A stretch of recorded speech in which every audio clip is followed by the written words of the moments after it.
Hello there, hello there, hello there everybody, how the devil are we all? I am very well, I thank you for asking.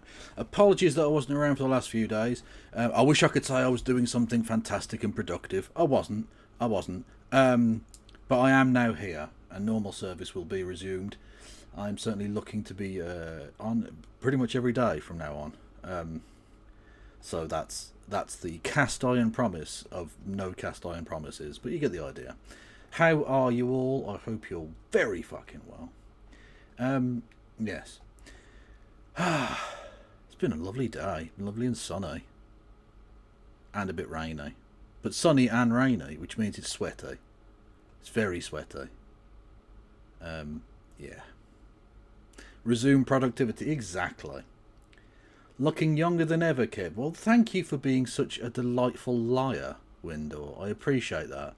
I do, honestly, your dishonesty is charming. Thank you. Such is life.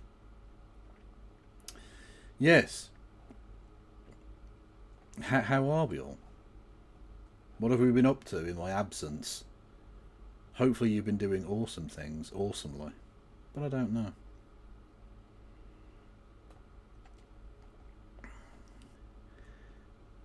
Why have I only got 5 viewers? That doesn't make sense. There were more like a few seconds ago. Far more. So I presume that's a glitch or something. I don't know. Or maybe the internet just died in America. Or, I don't know. Fucking know. I'm always worried because I think, like, did I definitely put it in the Discord? Because I didn't. There we go. We're back. Brilliant. Fucking Twitch, man. Absolute joke. Thank you to everybody, by the way, who sent me kind messages of support and love over the last few days. They genuinely appreciate. Hang on, I should probably do. Where are we? Where are we? Thank you, everybody, who sent me messages and either in private or just in general of support and solidarity and all the rest of it. I genuinely appreciate you all. You're amazing. You've gotten me through some difficult times. Much love. Now I have to say, do I have to say something sarcastic now to make sure that people know I'm not on the sincerity cam anymore? I don't know. But yeah, anyway.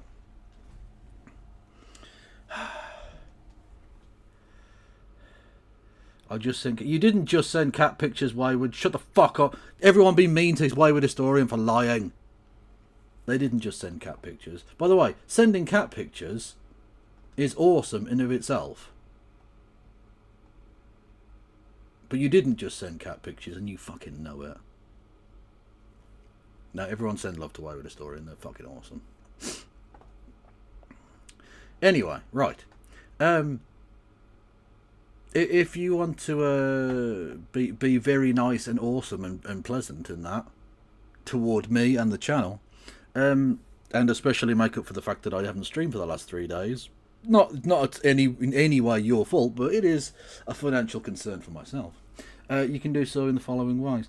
You can hit the follow button if you're on Twitch. You can subscribe. You can subscribe with Amazon Prime. If you've got Amazon Prime, you can link that to your Twitch account. You get one free subscription every month, which you can use on good channels or shit channels that need it, like me. Yes. You can do... What else can you do? Oh, you can gift memberships to the... No, gift subscriptions to the community, yes. You can do bits messages, which will 200 bits or more gives you a text-to-speech. You can do super chats, $2 or more, that gets you a text-to-speech. Oiled like a baby otter. We'll get to that in a second. You can do super chats for the Streamlabs link below.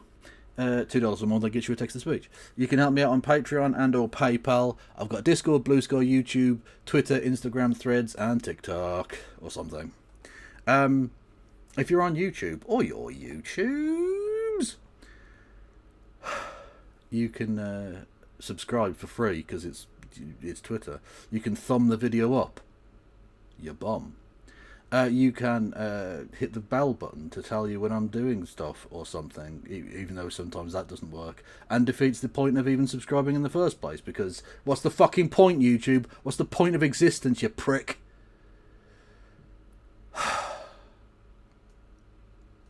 Go to the happy place, Kev. Happy place. Anyway, yeah, you can become a member for 99p, as indeed Katie Marshall did. Nicely done.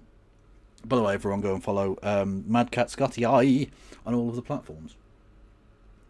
You can also do super chats as well. You can. I'll read those out if they're on YouTube, because I don't know how to make that the noise happen from the YouTube.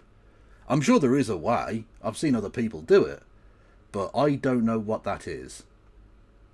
So, you know. That's a thing. Right. Now, most of this stream is going to be stream suggestions, because I did ask a few days ago, what do you want me to take a look at tonight? And then it didn't happen. So I'm going to take a look at those videos. Or should I say, I'm going to start those videos, and if they bore me, we'll just move on to another. Oh, you fucking little cunt bags. I will move on to a different one. It still fucking gets me, man. That's so annoying. I am going to have to change it. I might change it to the I am a master cocksman. I might have to change it to that, I think. Yes, so we'll do that. But there is a story I do want to just cover, albeit briefly at the start. Thank you, Katie Marshall, with Isn't Labour Shit? Labour, as in the Labour Party, is shit, yes.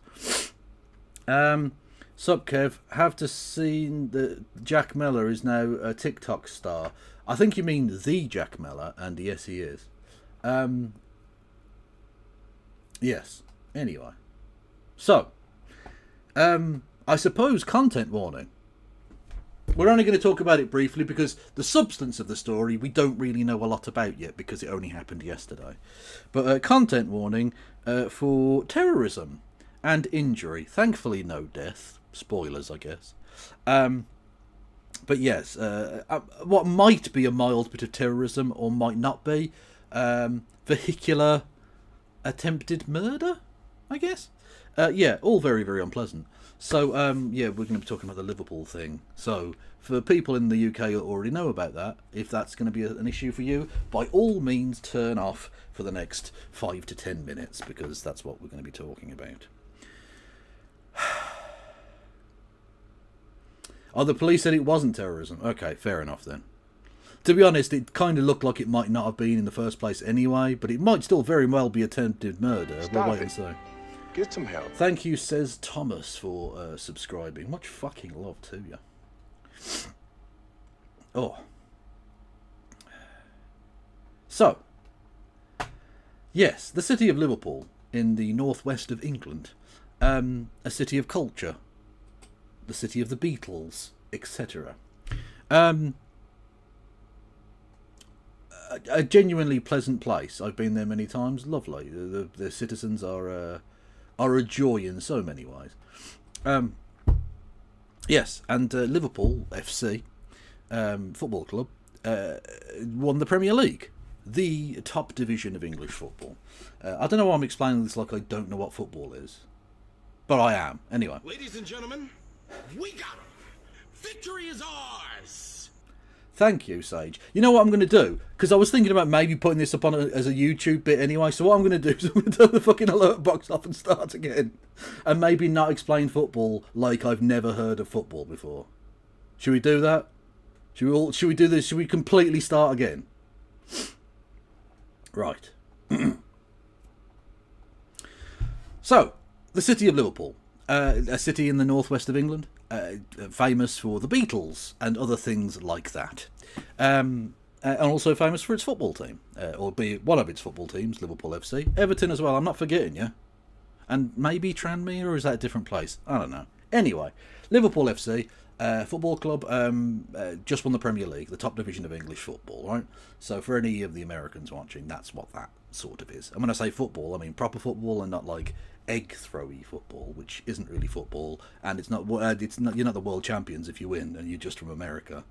That doesn't make fucking sense. Anyway, right.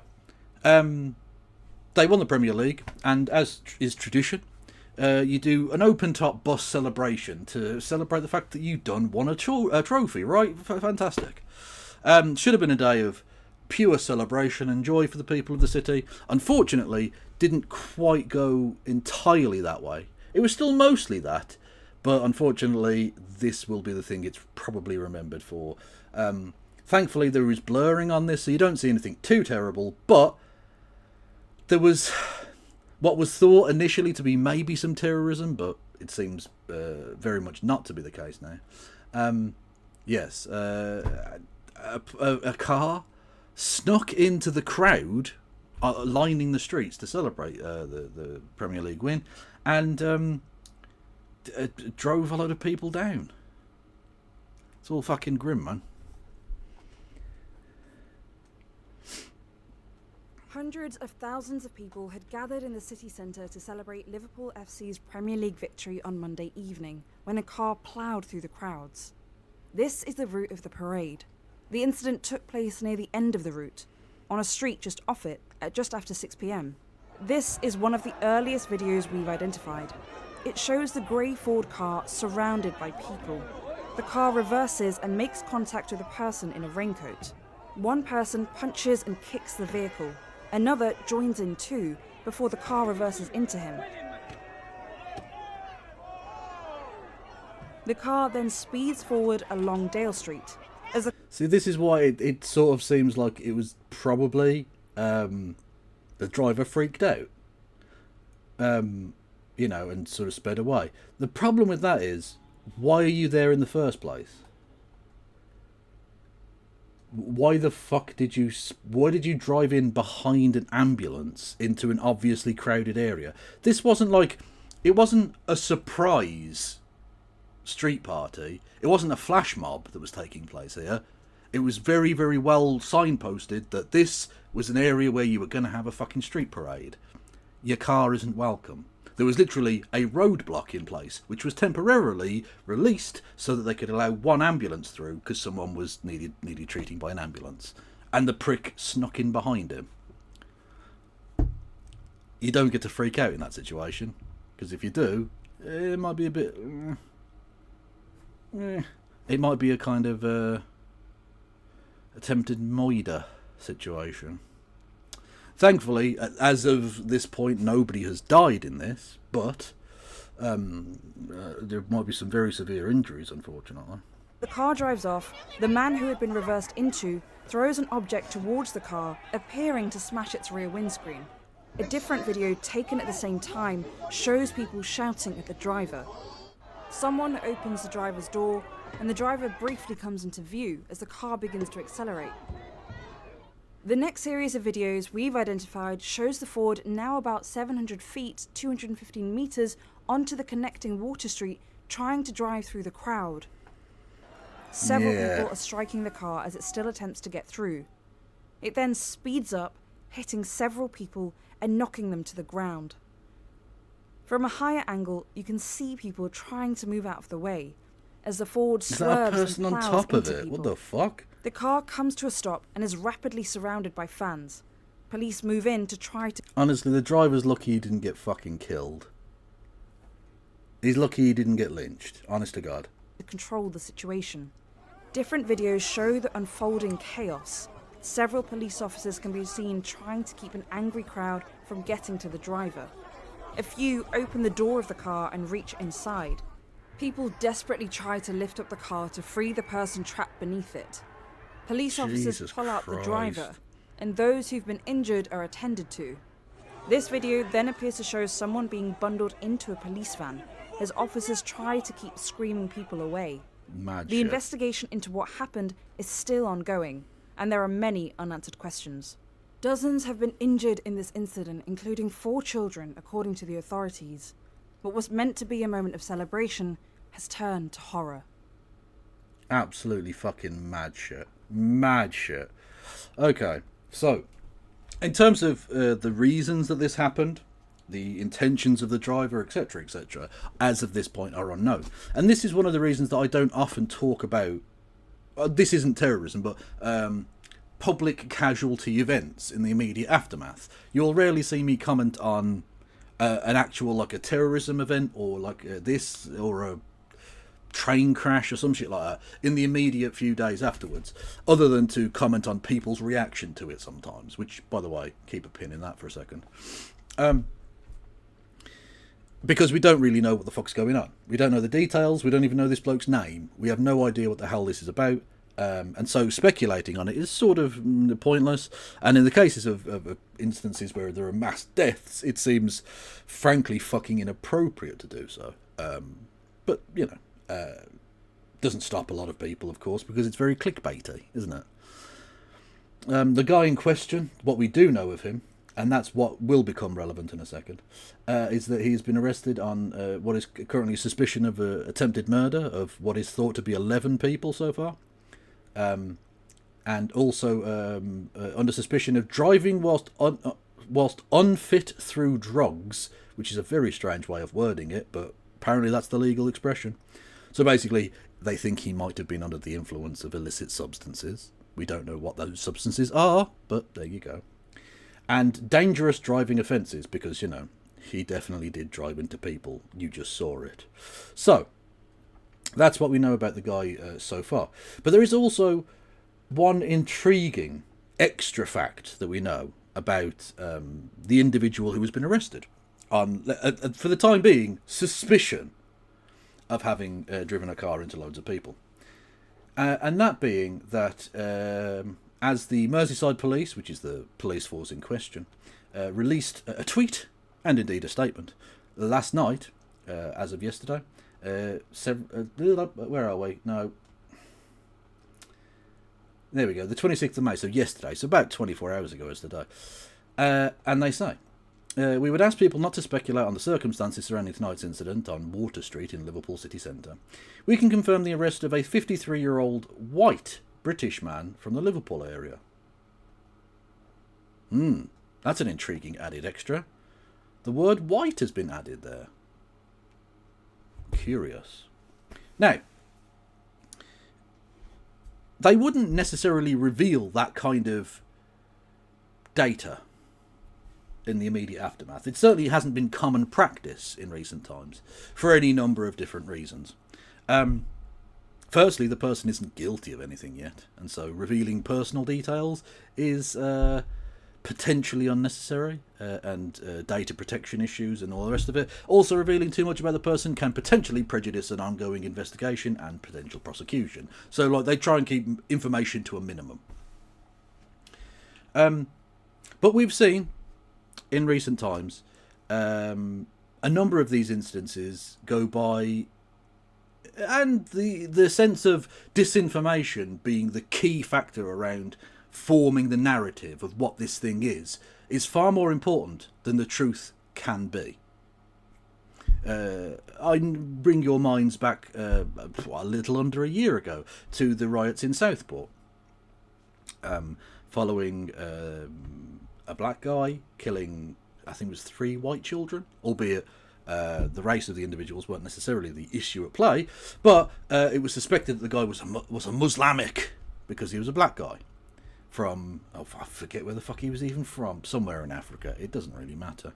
And so the narrative was spread that this was a Muslim, this is a terrorist attack, blah, blah, blah, blah, blah. Wasn't fucking true. But it didn't matter.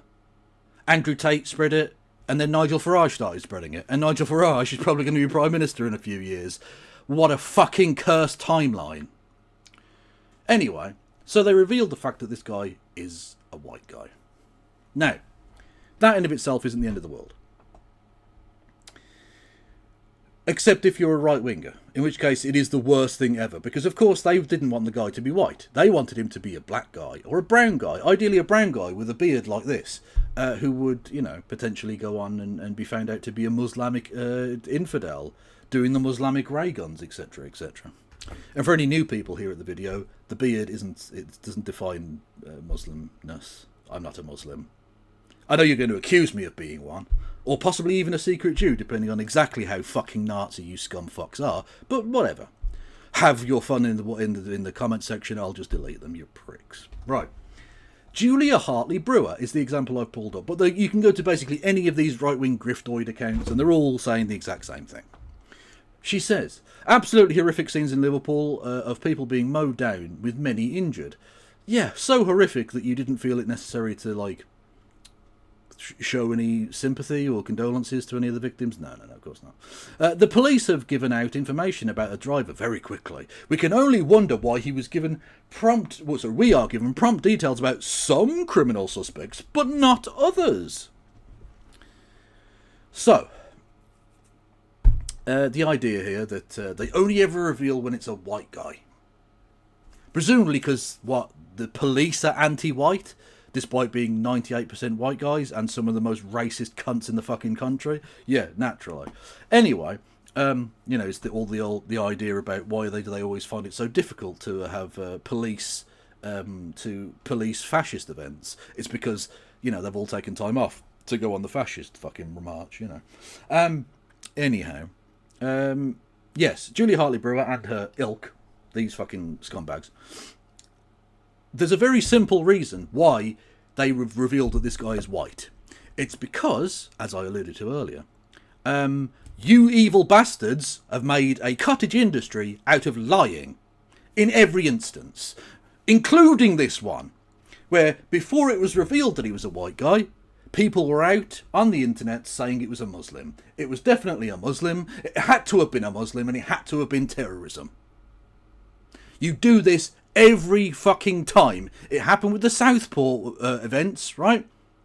Where you ghoulishly, intellectually masturbated over the corpses of those 3 fucking girls in Southport, because that's exactly what you fucking cunts did. And then you started raiding the Gregs in solidarity with dead white children, or something. That's why they reveal it. You have forced them into that situation by constantly lying in every instance, including this one. So if you want to point the finger in any direction, do so whilst looking in the fucking mirror. Because it's you that's the problem here. It's you that have caused this situation. Your disinformation machine has created the necessity for the very thing you are now whinging about.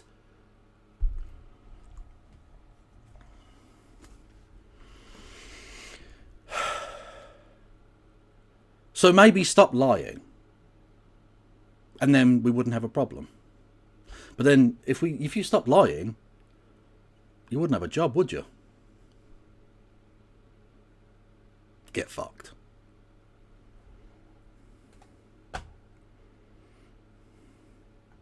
There you go. Alert box back on, everybody.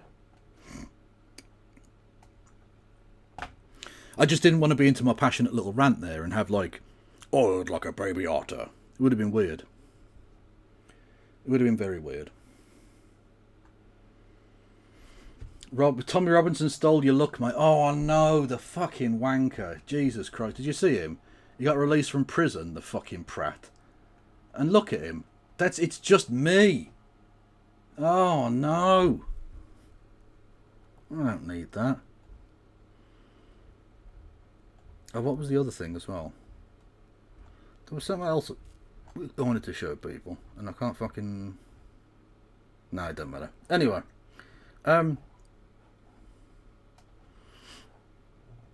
So yeah, I mean, off-brand mag. No, that's Make England Great Again. Of which we might have more fucking dog shit talk later, I'm sure. Boiled like a baby otter. Is Helena live later? I have no idea. I haven't spoken to Helena today, so I don't... yeah, I don't know. Is the basic point. But there you go. What was the noise? Thank you, James Holmes, for resubscribing or remembering. Remembering? Is that the phrase? I don't know. Yes, much love to you. Absolute ledge. So,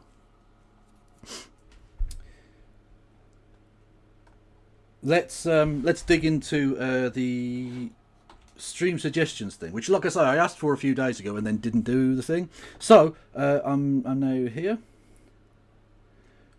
Extend your nitro trial. Suck my dick. Suck my actual fucking penis.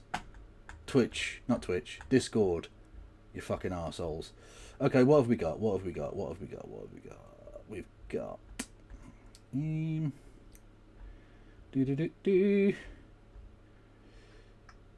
Where are we? This guy is an idiot. Okay. Oh, Anthony Fantano. Okay. Anthony Fantano. Okay, Anthony. Stop it. Get some help. Fantano did a video about Tim Pool, which I'll take a look at in just a second. Thank you, KSO128, for resubscribing. 38 months. Fucking ledge. If someone else does a thing now, we'd be on a hype train, and then I'd have an erection. Or maybe not. I used to be a member. Well, thank you, Super Tiny Bob. I promise, if you become a member, I will piss on you. So, like, for 99 pence, you can't say fairer than that, can you? Come on now. I think it was you that I said I was going to piss on, didn't I?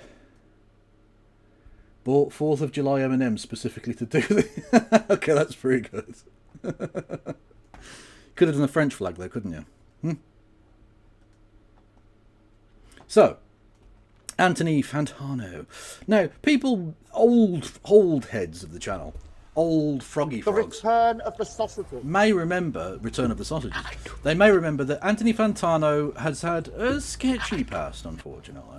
You may remember, if you're an older frog, my involvement in a video, or a series of videos called, was it Answers to Questions from Anti-SJWs? Or something like that? No significance to the number. Just wanted a kitty bong. Fair enough.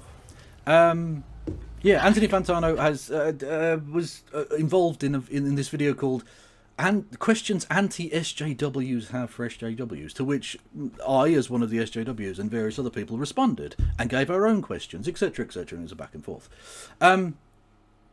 And he was involved in that video. Now, I know from people, and I'm not going to say who they are because they didn't really want to be made aware of, to be made it aware that they'd been in contact with me. But there were people involved in that video, and it was a video of like, I mean, people like Anthony Fantano, but also like just out and out fucking fascists. Like Black Pigeon Speaks like a baby otter. Was one of the people, and fucking no, I don't think Nick Fuentes was one, was he? Or maybe he was. I can't remember. Anyway, but it was like just fucking weird Nazi cunts and Sargon, yeah, kind of. those sorts of people, right? Really bad people, fucking awful. And so, Oil like a baby otter. okay, we'll turn. There we go. We don't need to listen to that a million times. Thank you. And he was involved in that. Now I know that from behind the scenes that there were some people who weren't made aware of the fact that they were going to going to be in the same video as that sort of person. So it's very possible Anthony Fantano did not know that like Black Pigeon Speaks and other weirdo freaks were going to be involved in it. But even so, he was still involved in it. Not great. Now, he seems to have been on a positive arc generally since then, so I haven't held it against him. Yeah, TJ Kirk was in there as well. And to be fair, TJ Kirk has been on largely a positive arc as well. There have been a few people who have realised that maybe that wasn't the appropriate kind of good way of going, so they, tracked in their own direction to a more positive and progressive point of view. That is good. Not to be too religious about it, but there are none so welcome in the kingdom of heaven as the sinner who repents, to quote the Bible. So yeah, no, but in more kind of modern political parlance, we should be prepared for people to redeem themselves, right? If you're going to be a chud, everyone can make mistakes and be a prick, and we're all sort of, product of our upbringing and fucking circumstances and all the rest of it. But if someone learns and grows, that's fine. We should be prepared to at least welcome them back into humanity's fold, I don't trust TJ at all. He's sus as fuck. Absolutely. I'm not suggesting that TJ Kirk is a safe person to be around. I am suggesting that TJ Kirk's politics have gone a lot better, even if his personal conduct has always been shabby. Dusty, Anthony, and TJ are the only ones I know who have at least tried to unfuck themselves. Exactly. Actually, Dusty Smith is the perfect example, because Dusty Smith was a wanker. Look, I'll put it out there now, right? Dusty Smith, back in the day, I fucking hated the guy. He was a prick in so many ways, and has turned himself around beautifully. He is now a genuinely worthwhile, positive member of the community. He puts out good messaging. He runs a fucking animal sanctuary and shit. Good for him. God bless him. Although that's ironic from one atheist to another to say God bless him, but, fuck it. Allah be with him. Etc., etc. Anyway, so yeah, and I'm much more prepared to say Anthony Fantano, okay, seems like a good dude, and if he's going to make anti-Tim Pool videos, okay, I'm on board with that. Let's give it a shot. Hey everyone, Anthony Fantano here, internet's busiest music nerd. Hope you're doing well. It seems once again we have to come onto this channel and address a right-wing freak. Good start. Good positive start. I'm here for it. We're on a hype train. If everyone wants to be awesome and give to the hype train, I will finger Tim Pool's scalp, because it's dead. It's got no fucking hair on it. Thank you, what happened? Plexican with 200 bitty bits. Thank you, Webber Story with 343 bitty bits. Thank you, Ella, fuck me, I bollocks up your name every time, and it's not even that difficult. Ella Bella Innit, for gifting 5 subs. Oh my god, I'm going to have to suck your dick. Even if you don't have one, it doesn't matter. Okay, we'll find one and I'll suck it. Thank you, Baron Von Cockslap as well with 100 bits. Boiled like a baby otter. No, not boiled like... You don't boil baby otters, you monster. Good God, sir. And thank you, Katie Marshall, with 5 gifted memberships on the YouTube. Much fucking love to ya. Just say Ella. No. I have to say the full name. I don't have to, but I am going to. Pretending to be a fan of music and art, or at least visibly struggling on their shitty YouTube channel and podcast to sort of rationalize maybe the person they once were, or the heart that maybe they have on some level, not really being copacetic with the psychotic bigoted views they now have to hold for a job. Of course, I am talking about the one and only Tim Pool, aka Beanie Man. If you've had... True. Also, it's a good sort of point to raise. There are so many people like Tim Pool and actually Sargon to an extent, and various other people who were let's say more left wing when they were younger, and have done the boomer thing of becoming more and more right wing over time, so that they can't look back on things that they used to enjoy and still enjoy them. So I'm sure Tim Paul is exactly the sort of guy that used to love Rage Against the Machine, but now that he's raging for the Machine, he hates Tom Morello. You know what I mean? And he hates Zach De La Rocha. Like, he hates those guys because they're still raging against the Machine 30 years later, and Tim Paul isn't. You know what I mean? It's that sort of thing. And so they do have this weird appreciation of art, by which I mean it's not an appreciation. They're political hacks who try and force all of their shit into their agenda. So they'll look at, I mean, the example that gets given so often is Starship Troopers, the Paul Verhoeven film, right? An explicit anti-fascist film, which they try and fit into their pro-fascist worldview, by saying, actually, the dystopian hellscape it describes and portrays to the world is actually a good thing. Service does dictate citizenship. Yay! Do you know what I mean? It's that thing. And so I think we're going to get some more of that from Tim Paul on some level. How old is Dim Fool, do you reckon? He's probably about my age, I think, isn't he? Mid-30s, late 30s, something like that. I don't know, off the top of my head. See also RoboCop 1987. Well, another Paul Verhoeven film, if I'm not mistaken, yes. Very fine Dutchman. Yeah. Had the displeasure of seeing... Actually, was 2007... Hang on. I think he was, wasn't he?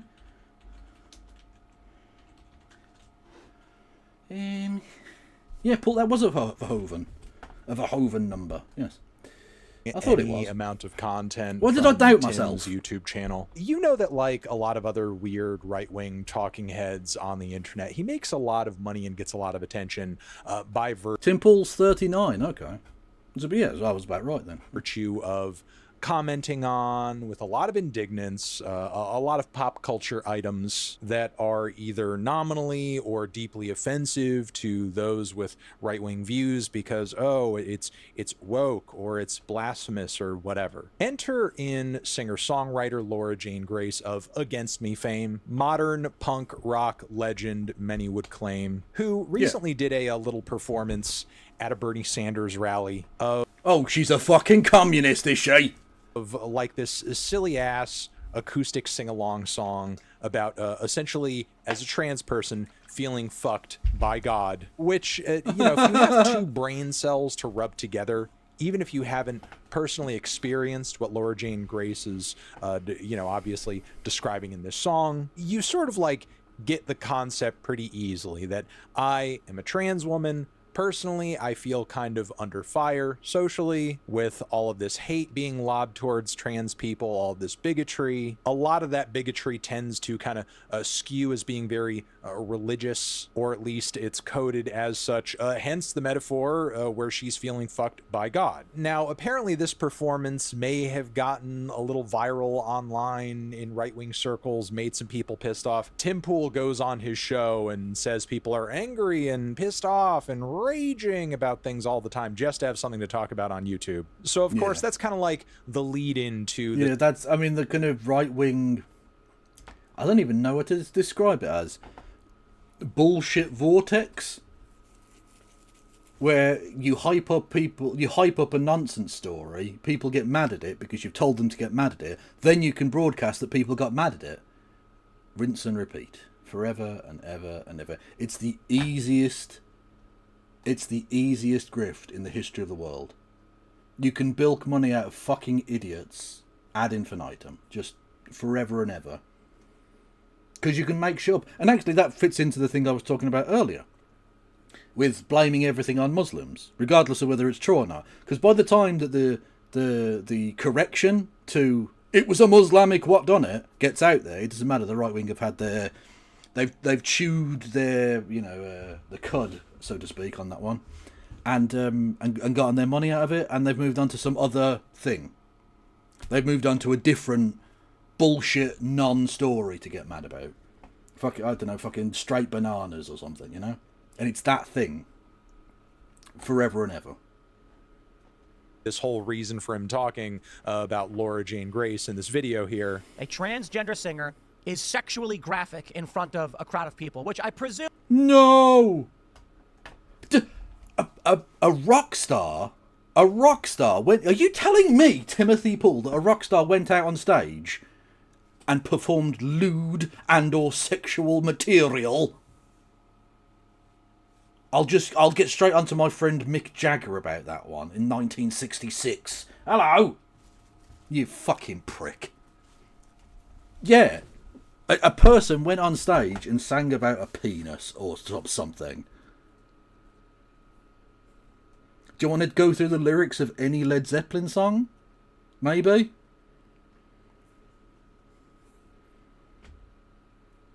Or do we have to go back? Imagine that. Fucking Elvis Presley shaking his hips. He'll make women's vulvas explode. It's too sexually graphic.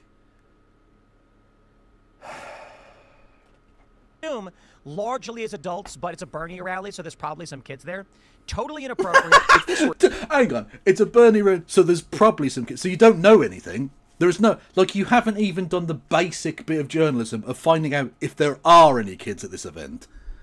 For all you know, it's a Bernie event, so there's probably kids there. What the fuck is that based on? This could have been an 18 plus, 21 plus drinking event in a fucking bar. There might have been kids there. Fuck off, man. Fuck right off. God almighty. What is it, 255/Clem H Fandango?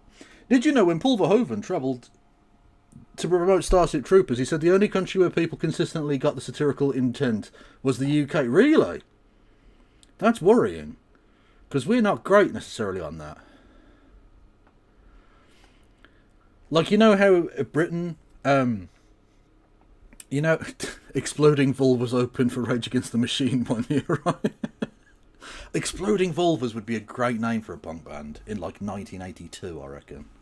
Actually, it'd be a pretty good name for one now, but, like, it's a bit retro, Exploding Vulvas. The Slits, that sort of thing, you know? Anyway,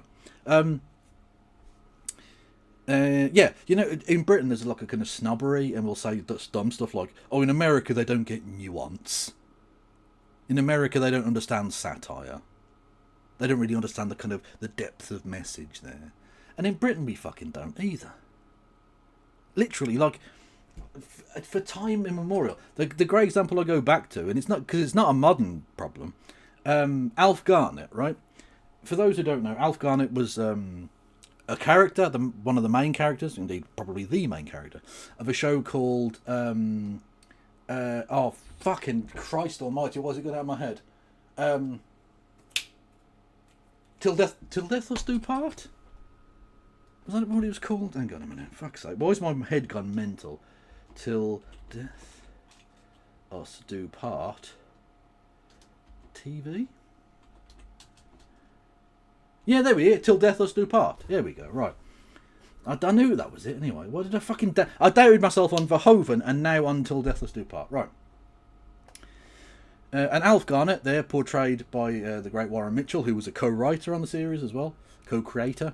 And this was back in like the 60s and 70s, I think, this show. When did it run from?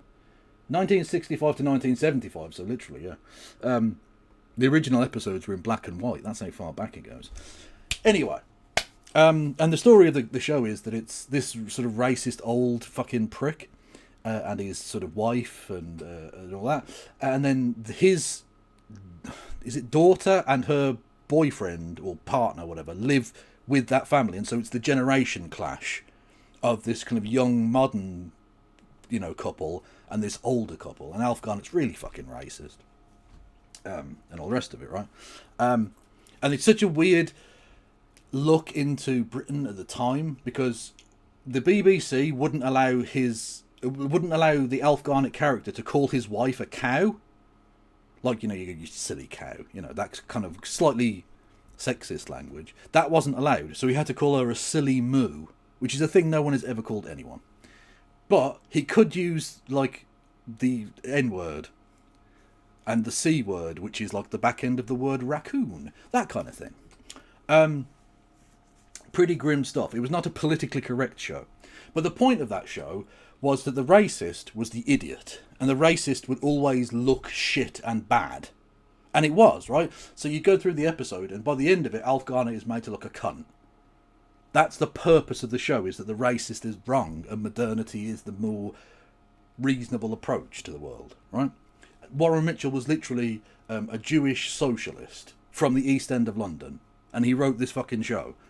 And yet racists loved it. Because they thought that Alf Garnett was like an anti-hero, or just a hero, I suppose. And he literally, the amount of times he said that, like, he fucking racist, like fucking knuckle-dragging skinheads would come up to him and like, congratulate him and say thank you for creating this character. And he'd say, oh, fuck off, I fucking hate you, you're pricks. He's taking the piss out of you and your politics. To the point where he had to give it up in the end, because he just couldn't fucking do it anymore. So, look, the people of Britain don't get fucking nuance. So the fact that we understood Starship Troopers is shocking to me. Maybe we have gotten slightly better. I don't know. Or any other Tim Pool segment, and in many ways it is, there really wouldn't be much reason for me to talk about Al it. Murray the pub except for landlord, yeah. Al Murray the pub landlord, another great example. Fucking superb takedown of that exact character. And yet those characters love him. Because they don't get the joke. Which I would argue is a reason that Al Murray should stop doing that character. Because unfortunately, as much as he might not like it, he gets the bad laugh. Because people don't understand that he's taking the piss out of that. A lot of racists are laughing along with him. Unfortunately, but anyway.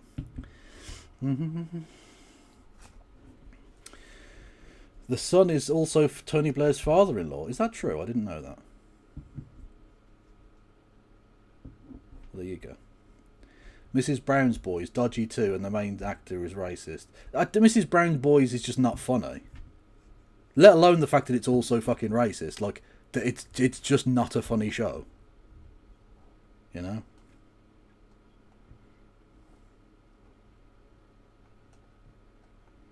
Was there something? Hang on, there was a thing I wanted to reply to. And I can't remember what it was.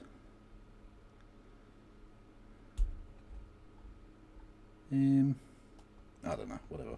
Fact that I find it hilarious that Tim spends a great deal of this video trying to validate his criticisms and basically provide some weight to his point of view here, because he used to be a massive Against Me fan. I am an OG fan. OG, of course, for those that don't know, means original gangster. He even tries Oh god, that was the whitest thing. No, that was the whitest thing. We're gonna have to go back and listen to that again. Thank you for explaining for the white people. be fan. I am an OG fan. OG, of course, for those that don't know, means original gangster. He Oh, it reminds me of the Family Guy bit. Sorry, I'm a bit flighty tonight. I don't know if you can tell. Family Guy. Oh, that has not gone well. How the fuck have I managed to press the fucking caps lock button? Family Guy rap lyrics. Here we go. You know, I think I may have an idea what's causing his behavior, Peter. Look at all this stuff. Listen to these lyrics. I rip it hardcore like porno flick bitches. I roll with groups of ghetto bastards with biscuits. Oh, look, they got a translation for white people. I give 110% when it comes to helping my community, even though I occasionally associate with some less than reputable characters. Peter, these lyrics That are is helpful. filthy. That is helpful. So that's Tim Pool there. What is this? Norway, stop being Dutch. It's weird. Norwegian. Apparently, I'm going to mispronounce it so that it doesn't get fucking pinged. Data phage is computer science, and slut data phage apparently is graduate computer science. Come on, Norway. Your language is dude. What new? Fucking hell. Guns don't kill people, rappers do. Call the police. Woo woo woo. Even tries to impress the viewers of the video that Tim really knows what he's talking about and knows where he's coming from here because he used to know how to play all the songs on guitar. You had the classic song Baby, I'm an Anarchist, for which I can still play on the guitar. And then, of course, you had much better songs, in my opinion. Whereas now, it's Baby, I'm a Statist Piece of Shit by Tim Pool. Like, pints of Guinness make you strong. In fact, it's kind of funny because as he progressively talks about Laura Jane Grace and this song and like how big of a fan he once was, it seems like the number of Against Me songs he knows how to play on guitar like increases. First it was a bunch of songs, then it was like the Axl Rose songs, and then like, you know, he's listing other tracks too. He just knows the whole damn Against Me catalog. And they have a song called Tonight We're Gonna Give It 35%. And that is, I can't remember which album it's off of, but I used to play it all the time. I'm pretty sure I can still play. So it's only 4 chords anyway. And it's about signing a record deal. What? We're going to get signed to a major record deal and get $1 million? Let's go. And that's when I was like, hypocrites. He even goes on to play a lick from an Against Me intro. I can prove it. Here we go. Okay. And what the fuck was that?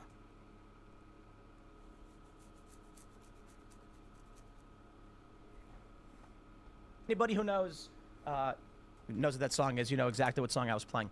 And I just find this very funny because like the time period that Tim describes in this video as far as like being into Against Me and how their music resonated with him at the time when they were originally hot with Axl Rose and so on and so forth, I was a big fan of the band at that same time. In fact, like I saw the band live way back then, and I had all the EPs on vinyl and liked some of the stuff they did on Fat Records not too long after that. And Tim is just like obsessed in this video with like proving how like hardcore of a fan he was, how deeply ingrained into like the Against Me sphere he was. He even goes on to sort of like brag like, oh yeah, you know, like I know people who knew or know Laura Jane Grace, you know, I don't know them personally, I don't got any beef, but like, you know, I know people who know people. And Tim like basically says all of this to build up to his argument that in his opinion, now he states this as fact, but then he also sort of like backpedals a bit. He's like, oh, I'm just saying, I'm just asking some questions. He goes on to argue that he feels that Laura Jane Grace is essentially just like pretending to be trans or transed herself for money and attention. Is he transvestigating her? Is he reverse transvestigating? Because it's almost always that a cis person gets called trans, but he's doing the other one. Elf guy. That's not. No. 255. Do I have to boop you on the snoot? This is not acceptable. No. And was entirely motivated by the fact that like Against Me was in a ton of debt and just needed money. I would say that the honest take here, lead singer of Against Me, was in the gutter. The band was not doing really well. They had massive amounts of debt. They failed. And then I got an idea. Trans. And then all of a sudden they saw a big... Oh yeah, Matt, yeah, it's so fucking... such a huge deal, man. Yeah. You know, all of that money you get for being trans? bump. Now, if you're an actual Against Me fan, you know how bullshit that argument is. Because when you dig into the band's back catalog, like tracks as early as Disco Before the Breakdown do very much convey like a closeted queer experience point of view of some sort. So like that alone would instantly delegitimize any argument that Laura Jane Grace coming out of the closet was like entirely fabricated and so on and so forth. But what's hilarious about this is that Tim is apparently such a fan, he's actually aware of this song, references it in his rant, and sort of like poo-poos the idea of that by saying this song must just be about either being gay or being about dating someone who's really fat and ugly. The Disco Before the Breakdown, where you're like, hey, it sounds like this dude's gay. No, I mean like literally, because like either he's dating someone who's ugly or fat, or he's singing about being gay because it has the lyrics, I know they're going to laugh at us when they see us out together holding hands like this. Yeah, the media literacy. Honestly, I'm becoming more Stalinist, I think, Because I think we do actually need forced re-education of these people. We need to, at gunpoint, round them up and teach them media literacy. We honestly do. Like, there's no nice, like, democratic, fluffy way of doing this, I don't think. I think we need to forcibly put them into re-education gulag situation. It needs to happen. Okay? It's the bisexual in me, what can I say? Me and Joe Stalin, all good. This, they wouldn't understand it if we told them all the reasons. Pause. You can't make this up. The guy is such a mealy-mouthed piece of shit. And look, I'll be honest, it's been a long time since I have, like, really truly loved a new album from Against Me. I haven't really dug much the band has done since, like, searching for a former clarity. And a lot of my reasoning comes down to the band mostly, like, adopting a more mainstream rock sound over the years. The idea that Against Me and Laura Jane Grace are, like, completely beyond listenability and fandom and respectability at this point because, like, they're just the biggest sellouts in rock and punk history is, like, complete bullshit. Like, even the band's most mainstream sounding albums in their catalog don't even come close to sounding like radio rock or even like traditional commercial pop punk for that matter. In fact, I don't even think Laura or Against Me could even make that sort of album if they really wanted to. So the degree to which they can really even sell out on that front, I feel like is not even a reality. You may disagree with that personal assessment that I have. Certainly the opposite is arguable. However, I feel like the last person on the planet who should be making that argument is Tim fucking Poole. Because if Tim is going by the metric that Laura Jane Grace was at one time, like a really great underground hardcore singer-songwriter with anarchist leanings, and now she's like no longer fully that, and as a result she's a loser and a cretin and she shouldn't be taken seriously. Okay, if that is true of Laura Jane Grace, that applies 8, 10, 20 times for Tim fucking Poole, who apparently over here again is sitting here like a stan. I play all the songs on the guitar. Oh. So like, how deep into the ideological tank play all the songs? Actual DM that Tim sent to Laura in 2016. Also, her book was called Tesla, Confessions of Pop Punk's Most Infamous Anarchist Sellout. And he says, your music was a huge influence on me in my skateboarding anarcho youth phase. God, he's so embarrassing. I used to cover Against Me busking in the Chicago subway. I'd love to help in any way. Stoked to read your book. God almighty. If I'm ever this cringe, I give you permission to shoot me. I swear to God. On the guitar. Oh. So like, how deep into the ideological tank were you for every old school Against Me song? Probably more than even Laura Jane Grace was, and she wrote the fucking tracks. Like, in the grander scheme of things, the ideological shift that we're seeing in Laura Jane Grace as a singer and a songwriter over the course of Against Me 2002 to Against Me 2016 is like super gradual and even minimal in comparison to Tim Poole going from Against Me stan who knows all the songs on the guitar. Jordan Peterson debate. What is the Jordan Peterson debate? Who did he debate and what on? To Russian oligarch paid right-wing talking head freak who releases some of the worst music known to man. Oh, it is awful. He's awful shite. Under the title of his podcast. Tell me what to do instead of dreaming. Let me die for you. And at the very least, I can respect the fact that Laura Jane Grace in her own art and work has actually like tried to explain and contend with these changes that she's had ideologically over the course of her lifetime in her music, actually presenting them to her fans to try to give them some sort of understanding. Meanwhile, oh no, I'm not watching him debate 20 students. No. It's not happening. No. I fucking refuse. I'm done with Jubilee. It's a shithouse. Unless it's someone very, very, like, interesting, I'm done. No. Meanwhile, Tim Pool over here is a million times more the sellout than Laura Jane Grace could ever be. And he gets to sit there on his shady billionaire funded podcast YouTube channel and pretends like he's not the textbook definition of a political internet grifter. Ukraine is the enemy of this country. Ukraine Wow, I wonder how many rubles he got to say this. is our enemy, being funded by the Democrats. I will stress this again. One of the greatest enemies of our nation right now is Ukraine. But yeah, wow, you really got to give it to Tim Pool for uncovering the Laura Jane Grace billionaire trans woman grift. Because as we all know, all rock singers, all punk rock bands, if they want to become famous and want to become millionaires and just sort of like, you know, get really big and get really huge and see tons of success, but only for a little bit though, only for a little bit, they all have to become trans. But yeah, there you go. Tim Pool exposed once again as a dimwit, and I think I'm gonna leave it there. Over here next to my head is another video you can check out. Yeah, that was actually pretty good. Okay, I'm down with that. Anthony Fantano redeemed. Much love. What is this nonsense? Again, this is all from the stream suggestions, so if it's shit, just scream. And the great sweep of human... Oh, God. Fucking... Ugh. James O'Brien. James O'Brien. When you're doing the debate with JBP. Never. Never. He's a pointless human being. He just goes, oh, what does that word mean? Oh, the Chinese, they're milking people. You know, it's, yeah.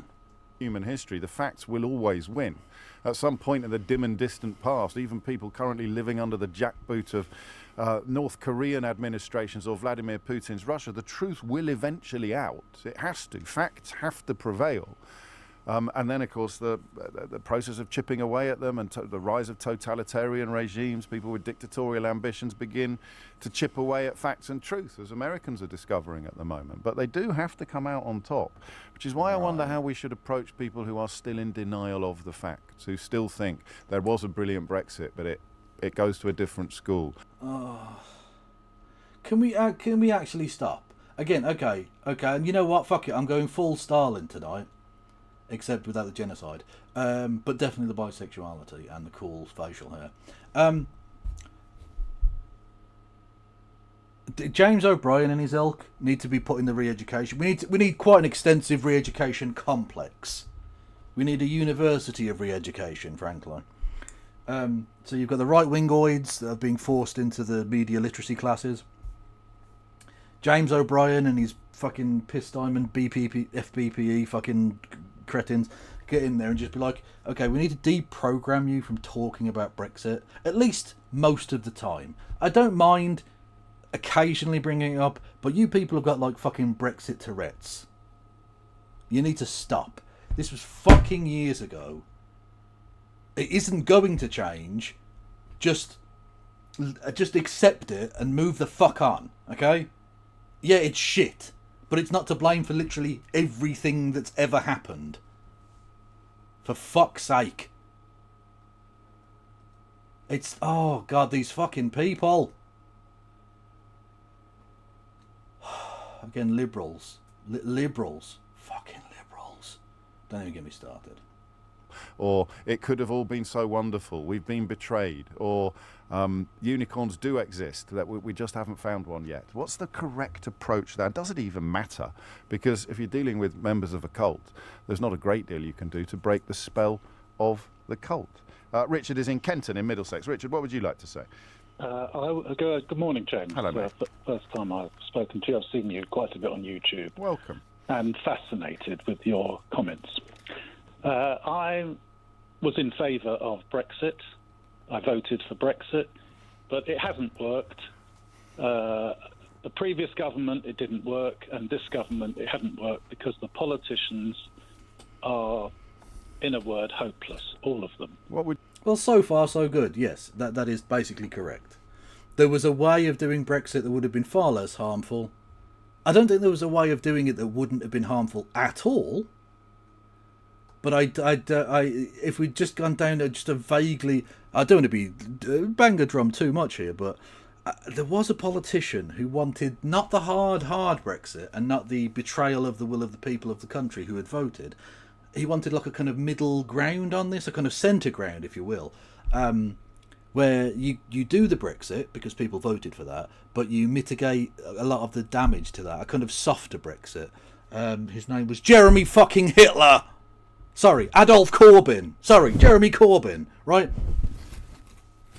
He was right yet again. But no, you slammed him, you called him a piece of shit. You couldn't vote for him. You were going to vote Lib Dem. In order to fucking force the hardest of hard Brexits from Boris Cunting Johnson. Bravo. Did he just say Kent in northern Middlesex? No, Kenton, I believe, is what he said in North Middlesex. Sorry, in Middlesex. Which is... Middlesex, that's North London, isn't it? Or North... Yeah, the north bit of London, I think.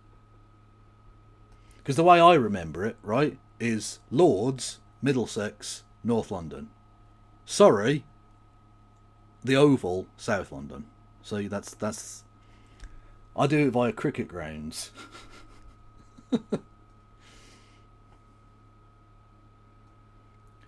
Stop it, 255, you're being fucking weird. I'm not even going to show that one, it's just weird, it doesn't make any sense. Would you have done? That's why the Reform Party is going to get a lot of votes. So what would you have done? What would I have done? Yeah. Well, I'm not a politician. That's not my expertise. No, but if you don't have a view on that... I would certainly have sealed the borders up. Okay, I'm not a politician. I just would have done the most extreme thing ever. I would have built a wall around the entirety of Britain. I would have concreted the fucking Channel Tunnel. I'd have probably bombed northern France just to get rid of it. Just bombed it into the sea so they're further away. But I'm not a politician. I don't know what the fuck to do. That's crazy. Middlesex, is there a top sex and a bottom sex? No, but there is an Essex and a Middlesex and a Sussex. Literally. I mean, there are. Those are places that exist in Britain. I'm not sure what X means as a thing, as a what's it called? Oh, fuck's sake. Well, you put a thing at the end of something. I can't remember anyway. Salty Abbott in bum sex. Shut the fuck up, Solo.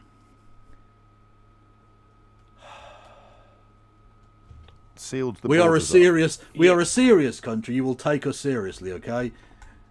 Which is why there is a fucking consultant urologist called Nick Burns-Cox. Okay? You will take us fucking seriously. We are a serious country.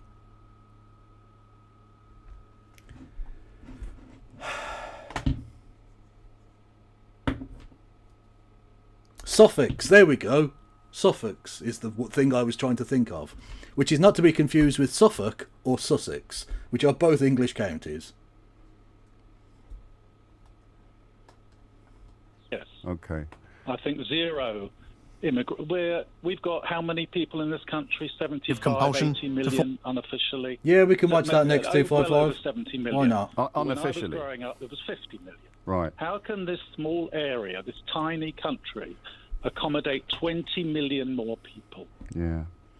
Thank you everyone for the hype train, by the way. I think, what did I say? I've got a finger Timple scalp or something. Oh no. Oh, I'm sure that's not illegal. I'm sure that's fine. I'm sure he's into it. He might regenerate. He might force some growth to happen. Who knows? It's crazy. It cannot work. And also from overpopulation, you can't get a doctor's appointment. You can't park your car. Well, that's you can't largely drive into London. that's large. Well, I'm in London. I came in on a bus this morning. You're in Kenton. He comes. James O'Brien is the kind of twat who I think probably does take a bus. Actually, yeah. Now, don't get me wrong. I think taking buses is cool, but like most rich like media people. Oh, for fuck's sake! What the fuck is wrong with your life, you prick? Why are you doing this tonight? Why are you being a fucking bellend? Where are we? Fuck! I'm gonna fucking stab you. I'm gonna actually fucking stab you, prick. You know what? You can't be trusted, so you go in on the fucking table. You're going on the table and you're going to flash in my fucking face, aren't you, you fucking little cunt? There you go. Right. Right. Anyway. Yeah, normally rich bastards will get a privately, it's literally right on my fucking face now. It looks like I've got fucking alien zits or something. I don't know. Anyway, yeah, rich bastards usually get a chauffeur or some shit in, but he seems like the kind of posh boy that would take a bus, which sounds like an odd thing, but I think Londoners will understand what I mean by that. Cat problems? No, it's not. No, it's not a cat problem. I wish it were a cat problem. What I would give to have Rory cats batting at the light would that it were the case, but unfortunately not. You're in Kenton, so your theory is we just need to do all of the same things again, but harder. Yes. The same things meaning what? Trusting Nigel Farage, most obviously. Well, give him a try. Yeah, because the last problem. yeah. The major policy though is that he wanted Brexit and it's been shit. So you want to do that more? I don't know about you. Of identity. But he's not giving me strong what's the word I'm looking for? He's not a great understander of things, is what I'm thinking. Promises he made have gone so well, haven't they? I wouldn't know what they were exactly. Well, he told you Brexit was going to do loads of magical things, and it's done precisely none of them. But and some of us explained why it would be impossible to deliver. Have you thought about getting another cat? I have, but it's complicated. But yeah, so I won't be getting one for now, but I probably might do at some point. I don't know. I don't know. There are other cats, there are other weirdo fucking cats around the place. There are loads. So I'm getting plenty of cat-based activities. Yes, the tabby from next door came up on my lap yesterday when I was in the garden. It was lovely. I've only had to feed her for a year, and now she does. Not tabby, calico. Which is the one that I think you've seen on stream before. I think I've shown her. Deliver all of the things that he promised, and we've been proved right, but you still trust him. I don't trust him. Yes, you do. I'll give him a chance because that involves the other two trust. major parties have got any chance of winning an election. And apart from somehow 90% of the country would say they're hopeless. And apart from somehow sealing our borders, when I ask you what you could or what any politician could have done differently, you've got nothing. I haven't got nothing. I'm not an then. expert on how I would seal the borders. No, but let's forget about sealing the borders and. Yeah, there's a garden. Well, you know what? Back in the 60s when we used to build things like the house what I live in, I got a front and back garden. Ooh, crazy, I know. But it's in one of the worst areas in the fucking world. Literally, about a mile from where I am is literally the cheapest house available to buy in Birmingham. He's about a mile away from where I am. So, you know, there's that. So it's vaguely affordable because they're literally the banks are throwing the house at you, just buy the fucking house, please. So yeah. Talk about how Brexit could have gone better. Sealing the borders is not the right word. Well, it was. Yeah, rat country, exactly. We're a city mostly known for our cat-sized rats. A garden is not really the end of it. A garden is just a place where the rats live, basically. I think they were yours. They were my words. Okay. They weren't the right words. That's okay. That's a very Brexity thing to do. What other things could have made Brexit better? By keeping the population down. How would we do that? Sterilisation? Oh, Jesus Christ. Okay, this is taking a weird turn. To be fair, as friends, Russ, when he says that he wasn't in power, he's saying he wasn't in the government. Now, that means that he shouldn't have made promises that he knew he couldn't keep. But, technically speaking, you can't hold him accountable for what the government did do because he wasn't in that government. Yeah. Old Trafford is your garden. Ew. No, Old Trafford isn't my garden because my roof doesn't leak. My general vicinity is well maintained. and I didn't lose 1-0 to Tottenham. Honestly, that loss is going to haunt them for years. They out-Tottenhamed Tottenham and therefore took on the Tottenham curse. They are now Tottenham. Embarrassing. No. Contraception. The immigration. Right, apart from immigration... The birth rate is falling. British people are having fewer children. Therefore, we need immigration, so but we're abolishing immigration. So, apart from immigration, how could Brexit have gone better? Apart from immigration? Yeah. By having control of your own country, which I wouldn't know whether we have or not, and not being ruled by Europe. In what way? Give me an example of that, would you? I can't give you an example. Does that not embarrass you? On any... Does that not embarrass you? It's a fucking good question. Again, the right wingers. One of the opening bits when we were in the Stalin Gulag University.com, we're gonna have the right wingers in there learning the fucking media literacy, and one of the first things we're gonna have to ask them is like, so you know, because we have to find out exactly, like, because each individual right winger is broken in a specific way. There's some commonalities, right? There's some commonalities, but like there's a kind of individual configuration of how badly broken they are. And so you need to learn, like, you know, do you think this person is a secret Muslim or a secret Jew or like a secret communist or something? Like, you need to learn that sort of thing. And you need to learn, like, oh, this piece of this piece of media, do you think it's not racist enough, or is it too racist, or is it not racist against the right kinds of people? You need all that sort of stuff. And once we've worked all of that out, and we'll just go through the spreadsheet with them, we'll be like, look at all this. Does this not fucking embarrass you? Honestly, does this not embarrass you? You fucking prick. You put down that Rage Against the Machine are too left wing. What does that mean? Like, it's in the fucking name, my dude. What do you mean? What, Rage Against the Machine aren't patriotic enough? What the fuck does that mean, you prick?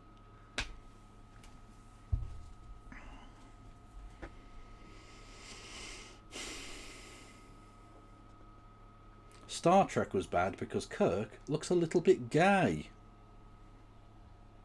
Are you not humiliated by that? Any level.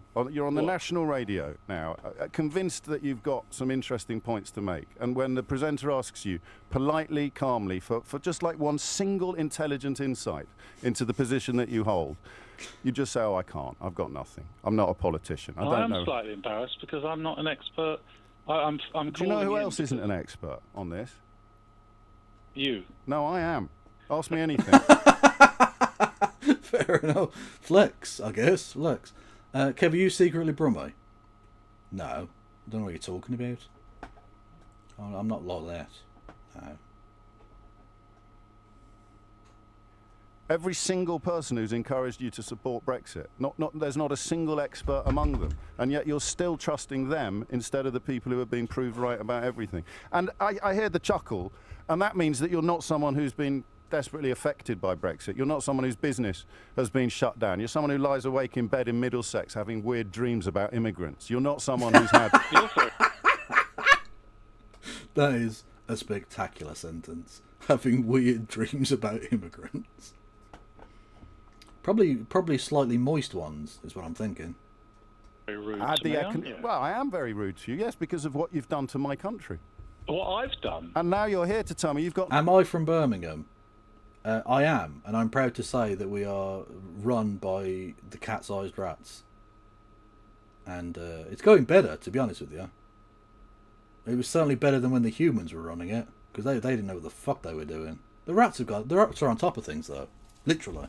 No clue about anything. What have I done? I voted for Brexit. It was 51% against 49%. You voted for Brexit, and you still cling to the carcass that it could somehow have gone well. And apart from making life difficult for people who don't look like you, you haven't got a single clue what that means, what you want, or how you'd go about getting it. So how on earth, Richard, could I not be rude to you? Well, a lot of people are rude. Yeah, yeah. Like, no offence, mate, but you deserve to be being rude to. Like, you need to be insulted. That's actually a thing that right wingers do need to get their heads around. Is that their takes are so dumb that I have to be offensive to you. Like, if your take was just a bit shit, I might just explain to you why I think it's wrong, right? And we can have a discourse. But you're such an idiot that it would be bad not to. It would be. I would be doing a disservice to society to not be very fucking rude to you. You need to be bullied. You need to be bullied, okay? It's the only way you fucking cretins will learn. So I have to be mean to you. It's for your own good. Think of this as a social inoculation against whatever it is you are.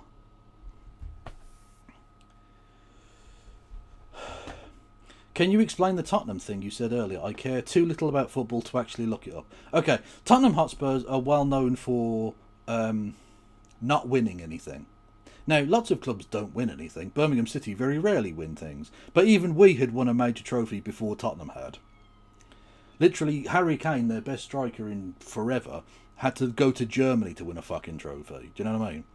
And he finally did. And then Tottenham won one a fortnight later. Very strange. Anyway. Yeah, so they were known as like a bad luck club. They'd spend a lot of money, they'd have some good teams, they'd get close, and they'd never fucking win anything. They were like cursed. They had the touch of death about them. The fan base that are just constantly like having their hopes gotten up. And they've had some fucking good teams. You imagine the team with Gareth Bale and a young fucking Harry Kane and shit. Dele Alli went before he fucking imploded. Like, they had some fucking good teams. And they never won anything. It was like 18 years or something since they last won anything, and it was a League Cup. And so to lose to that team, like, you take on their bad luck curse. The Tottenham have gotten past their curse now. It's over. And they've passed that torch along to Man United, who will never win anything again. They just won't. They're now forced into the desert of football for the next 20 years. Because they're not going to have any Champions League football, which means they've got no money. So, Birmingham top of their league right now, going to be playing against Spurs. Well, not just top of their league. I mean, we won the league. The league is over. We literally won that weeks ago. Yes. Yeah, we will be playing Southampton next year. And we'll probably be the first team to lose to Southampton in fucking months, because it's just likely to happen. Yeah. Anyway, so that's the basic thing, is big club never wins anything. That's now Man United.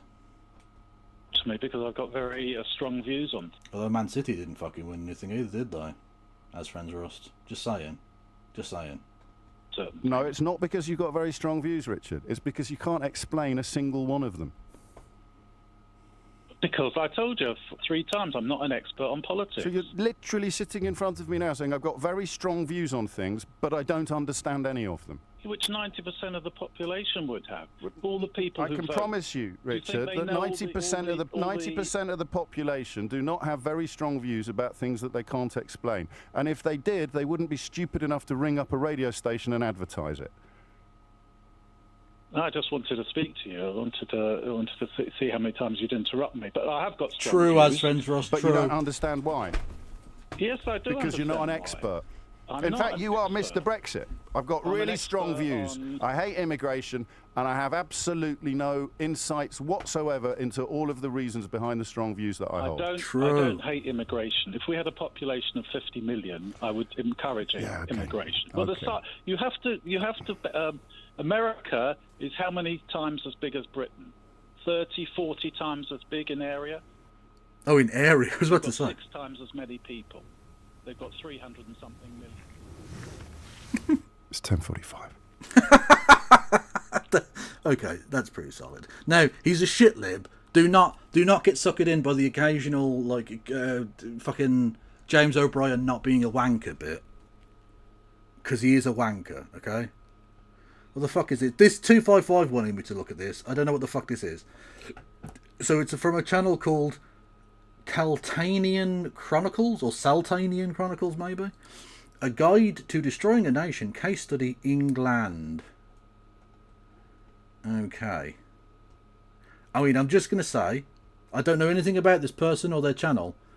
I'm getting strong fashy vibes. Maybe I'm wrong. Maybe this is a leftist channel. I suspect not. I very much suspect not. But we shall see. Why is it in weird fucking wide form as well? Just...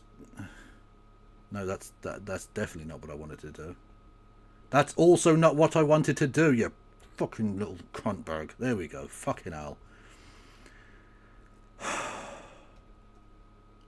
Let's have a look. Welcome to your guide on how to destroy a nation. In this guide, we will be covering the removal of an indigenous people. Yep, straight away, 9 seconds in, fascist. Just straight away. How to remove an indigenous people. You are talking about England. Firstly, England isn't really a nation. I was going to let that go. I was going to let that slide, because it depends exactly what one means by nation and polity and blah, blah, blah.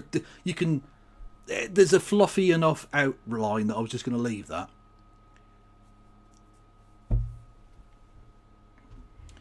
But yeah, the straight away to be like England, an indigenous population. Okay, you're wrong. You're just a fascist. Okay, cool. At least we know where we stand. Let's take a look. Well, that's what I mean, Kings of Silver, or King of Silver River. The UK is the nation state, but you can have a nation within a nation. Like Scotland is sort of technically a nation, Wales is a nation, England is a nation. So you can say nation, but nation state or country is UK, really. So I was going to let that just sort of slide. It doesn't matter, you know.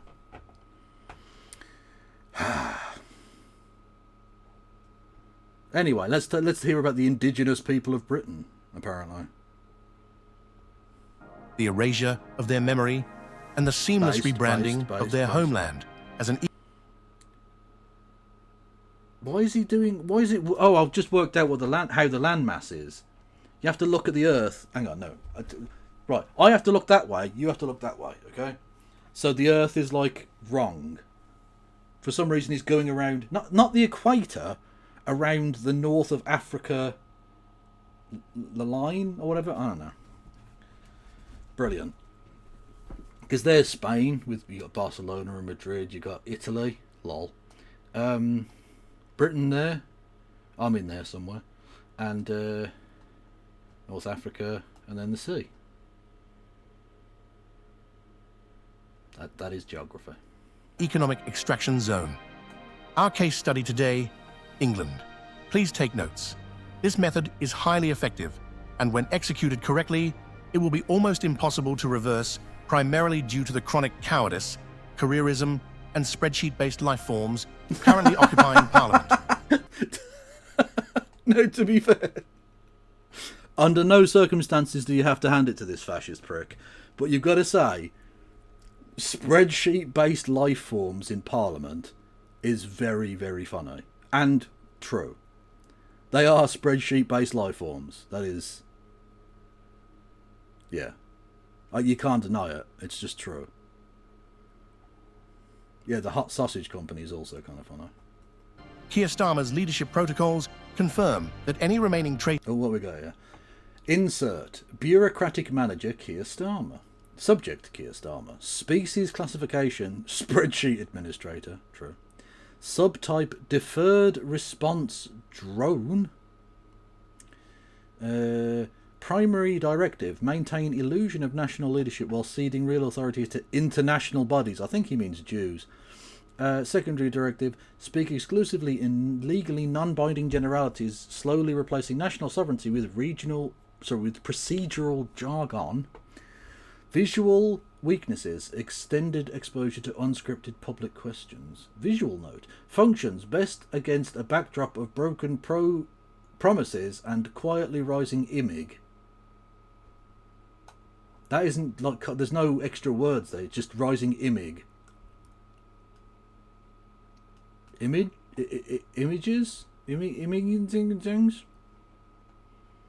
Cases of cultural identity will either be apologized for, reclassified as extremism, or quietly replaced with an HSBC diversity... Oh, you people are such minges. Jesus fucking Christ, stop fucking whinging about everything. Oh no, the HSBC sign had a fucking flag on it. Yeah, they're trying to queer wash stuff all the time. What the fuck is wrong with you? Why do you care about this? You people are such babies. Fucking hell.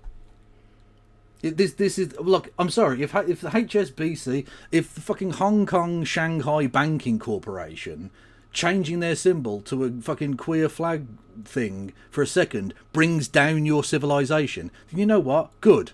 Your civilization deserves to be brought down. It's weak as shit. Europe by approximately 2030. We wish you every success in your nation removal endeavors. Please proceed to Module 1. Case Study, England, year 2025. England. On St. George's Day, 3 notable... Yeah, that is what HSBC stands for, yeah. Literally. And Hong Kong Shanghai Banking Corporation. Yeah. Figures, Frank Bruno, Sadiq Khan, and Rishi Sunak, each stepped forward to declare how proud they were to be English. Okay. Frank Bruno expressed his gratitude for being born in England and his pride in the country. Cool. Okay. Frank Bruno, successful boxer. Rishi Sunak, not very successful Prime Minister, but still became Prime Minister. And then you got the Mayor of London. Okay. 3 successful... Let's not look at the politics of it for a second. Just say 3 successful young... Not young. Old Englishmen. Fine. Sadiq Khan explained that being English means many things, ranging from fish and chips to fairness and democracy. Prime Minister Rishi Sunak kept it simple. Proud to be English. Well, no, slightly wrong. Not Prime Minister, because this is April the 23rd, 2025. So he would be the best former Prime Minister, because we're not American, where you say, like, oh, President Clinton, even though he hasn't been president for 25 fucking years. No, he's former Prime Minister. So you bollocks that up. Okay. St. George's Day. Unsurprisingly, there was backlash. But why? Aren't they English? Yeah, why would there be backlash to that? What the fuck? Who's backlashing against that? That's fine. That's 3 Englishmen saying, I'm proud to be English. You may have noticed, though, chaps, and chapettes, and non-binary chaplings. Charlie Chaplings? No, anyway. You may have noticed that those 3 individuals were not white. I wonder if he's going to bring that up. I wonder if he's going to bring that up at all. I don't know. Aren't they citizens? Aren't they proud of the country? In this guide, we will examine 3 essential questions. What does it actually mean to be English? Good question. Good question.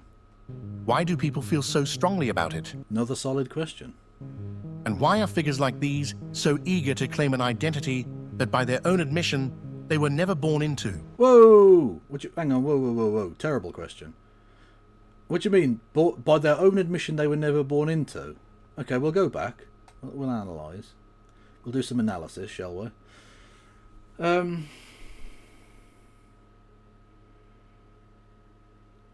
Frank Bruno says, afternoon, happy St. George's Day. I am proud of being an Englishman.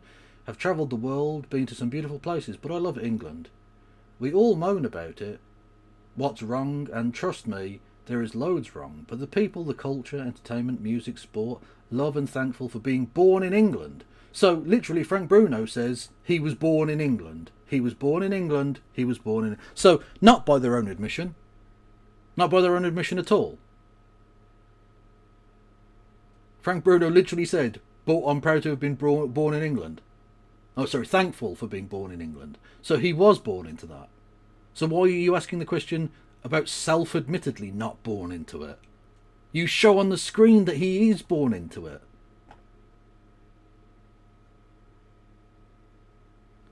Fucking idiots. Fucking idiots. Massive. These people, these right-wing twats are such fucking twats. And why are figures like these so eager to claim an identity that by their own admission they were never born into? So that they can fuck your white women and so no white babies will ever be born. And you know what? Good. If it means no more wankers like you, good. Breed them out. Step 1. Confuse the meaning of identity. Make nationality a feeling, not an inheritance. Replace ancestry with slogans. All you've got is slogans. Nationality is about where you're from. Frank Bruno was born in England. Sadiq Khan was born in England. I think Rishi Sunak was as well. I'm pretty sure he was. Oh god, I'm going to have to check, aren't I? I don't think his wife was, but I think he was. Yes, he was born in Southampton General Hospital. He's a wanker, but unfortunately, he's one of us. He is an English wanker. The wankerism isn't in question here. It's the Englishness. He was born in England. These are 3 Englishmen. That's it.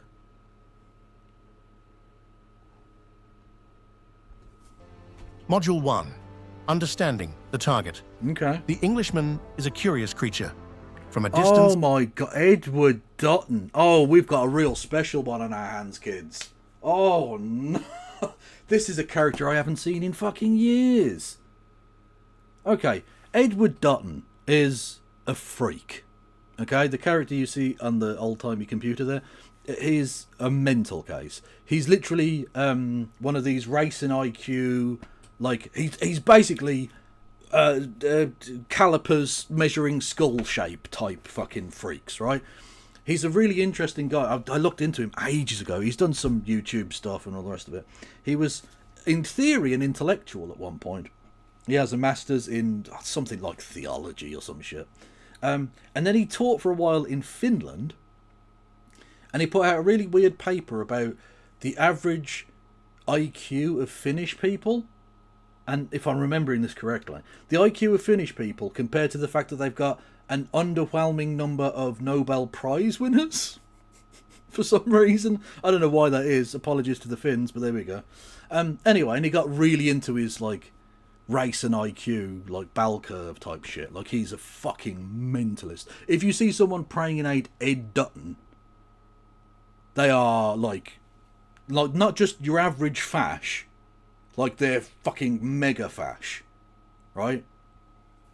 There are a few people like this, like Evola is another good one to look out for. If someone invokes Evola, fucking lunatic. Not just a racist, not just your common garden bit fashy kind of guy, like deep in the weeds. This man is lost in the sauce. He's fucking gone. Do you know what I mean? This is look, if you think Ed Dutton is anything other than a fucking crank, evil piece of garbage, whew, you're out there. Yeah. What's this? Hope Not Hate. Case files. Edward Dutton. Here we go. Yeah. Okay. Accept. Yeah, here we go. Tags. Race science. Ed Dutton, aka the Jolly Heretic, is a British YouTuber and proponent of pseudoscientific race science, which purports that intelligence and other characteristics are entirely biologically determined. Dutton taught at the University of Oulu in Finland, but was removed after an investigation from the university found him guilty of plagiarising a student's dissertation. Only the best on the far right, everyone. Dutton has since taken to vlogging and independent eugenicist research. He's written for far-right journals, including the Quarterly Review and race science outlet Open Psych.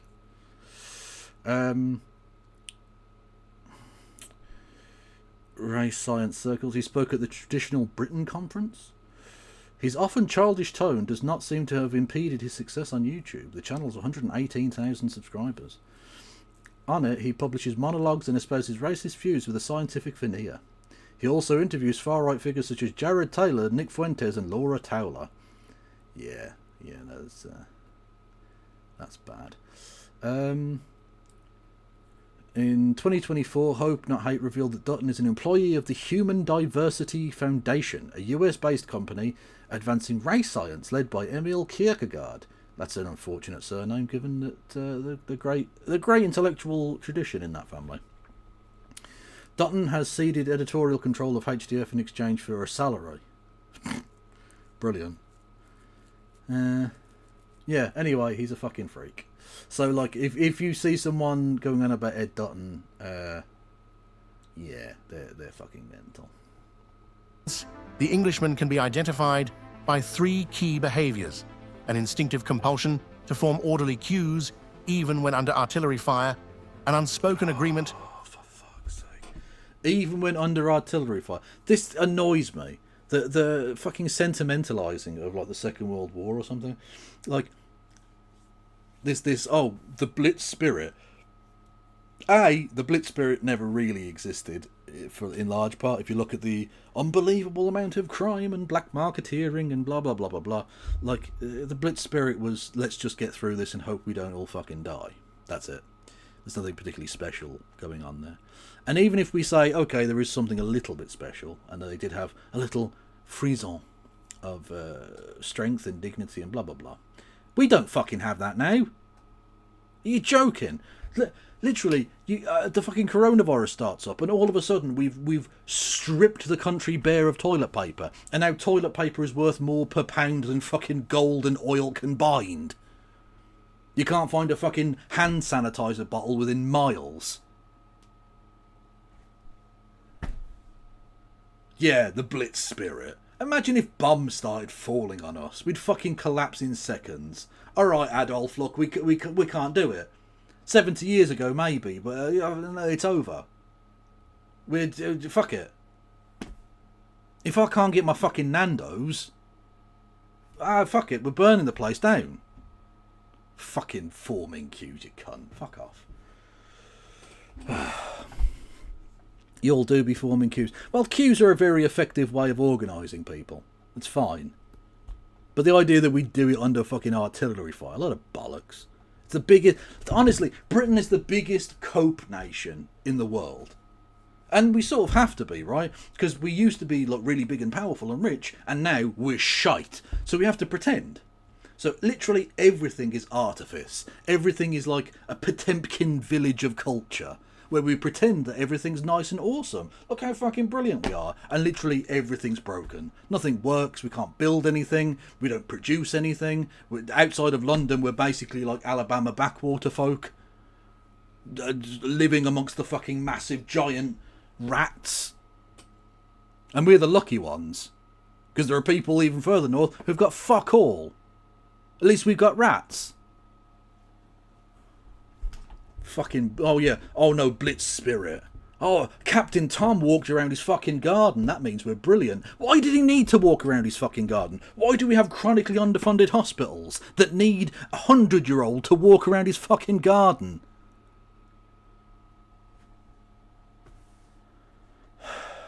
To ignore obvious national decline by loudly debating whether EastEnders has gone downhill, while the country does the same, and an almost supernatural ability to apologize to those dismantling his own civilization. However, closer inspection reveals a deeper and far more inconvenient truth. Actually, you know what? We got to James O'Brien, fucking hell. You know what? The Captain Tom's daughter story is the perfect summation of modern Britain. Okay? It's the perfect summation of how capitalism has destroyed people's minds. Right? For those who don't know, there's a guy called Captain Tom. Unfortunately, he's now dead, but at the time he was a 100-year-old war veteran. I think, did he fly a plane or something in the Second World War? Genuinely like a national hero, right? Not well known or anything, but he was a national hero. And he became well known because during the COVID pandemic, during the coronavirus, he did 100 laps of his garden. And he was in like a Zimmer frame, like he wasn't very mobile. So he took it out of him, right? It was a reasonable, thing. And it was one of the good news stories, one of the kind of good vibe stories that went around. He did this thing where he walked around his garden 100 times to raise money for the NHS or some shit, right? And he raised loads of money in the end because he got lots of publicity.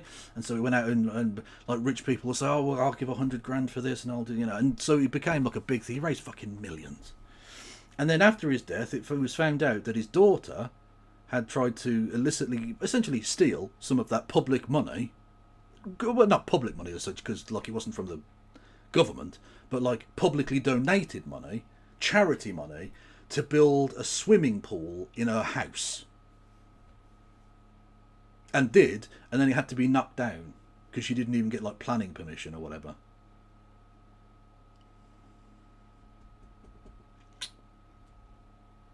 That's what Britain is. Even when you try and do something good, there's a vile piece of excrement who wants to take advantage of it. There's some nasty, selfish, money-grubbing bastard, be it Captain Tom's daughter, or the CEO of the banks, or the fucking water companies pumping shit into your kids' faces. There's always some cunt trying to destroy shit for their own personal benefit. Fucking wankers. This is how you end up with a country that's totally fucking broken. We're run by cunts who allowed Grenfell Tower to burn down, or fucking 97 people to get slaughtered at Hillsborough, and no one ever pays a fucking... no rich, powerful bastard ever faces consequences for it.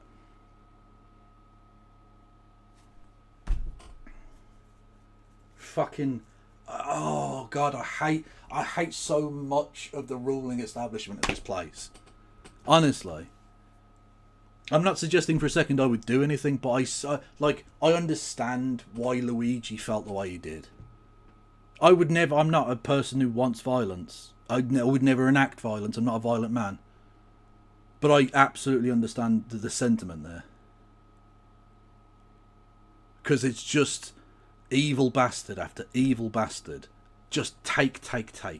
It's the Reaganomics fucking Thatcherite scum that we've become as a nation. Like, it's not even a minority of people. There are so many fucking people on the take, and they've hollowed this place out. We're just a place like any other company that you can just privatise and then strip out the assets and throw the workers to the fucking slag heap. That's what it is. Anyway, back to this wanker. Insert apologia model, James O'Brien. Subject, James O'Brien. Species classification, radio apologist. Okay. Subtype, sanctimonious unit. If you ever get into rap, James, if James O'Brien is watching right now, if you ever get into rap, sanctimonious unit. Thank you. Woo. Primary function, reassure listeners of their inherent moral authority. Visual trait, an almost supernatural ability to apologise to those dismantling his own civilization. What? Who's he When have you ever seen him apologise to anyone? Visual trait, and almost. Okay, I'm sensing a slight problem with your formatting here. Visual trait has been cut off twice now. Visual trait was imig on the previous one, and now visual trait and almost. Okay. James O'Brien, a prototype guilt broadcasting unit programmed to interpret every event as proof that indigenous people must apologise harder. Why are you so bitch-made? Honest to God, mate, why are you such a bitch? Who's asking you to apologise for shit? I mean, I just want you to die. I just want you to fuck off and die. Just curl up into a ball and cease would be cool. I don't need to apologise for anything. In fact, I don't want to hear anything from you. You're worthless. It is, in fact, a condition of ancestry. Before proceeding, it is necessary to clarify a concept that... Okay, so you're just going to say it's a condition of ancestry and then not go any way to try and prove that? Not give us any definitional differences? Nothing. You're just going to say that. It's about ancestry. And that's proof in of itself that that statement is true. It's self-justifying. Somehow. Cool. Very intellectual. That modern authorities prefer to leave undefined. Ethnicity. Only when identity is detached from ancestry can new populations be I mean, we are literally doing DNA shit now. Okay, get your calipers out, everyone. We're measuring skulls tonight. Phrenology hour. Yeah, because, you know, there's English DNA. You know that English DNA that's English? You know they arrest you for having English DNA nowadays. Manufactured at will. This is an essential step in the deconstruction of any historic nation. In the year 2025, the Oxford English Dictionary defined ethnicity as follows. Oh my God, you're literally doing the... Wow. Webster's dictionary defines a... Okay, I'm sure there's more than one definition of nation, isn't there? Shall we take a look? Okay. Nation. Definition.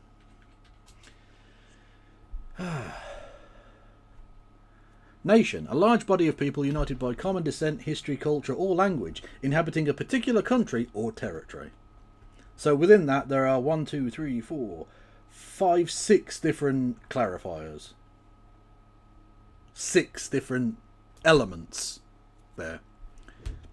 Of which ancestry is one, which is true.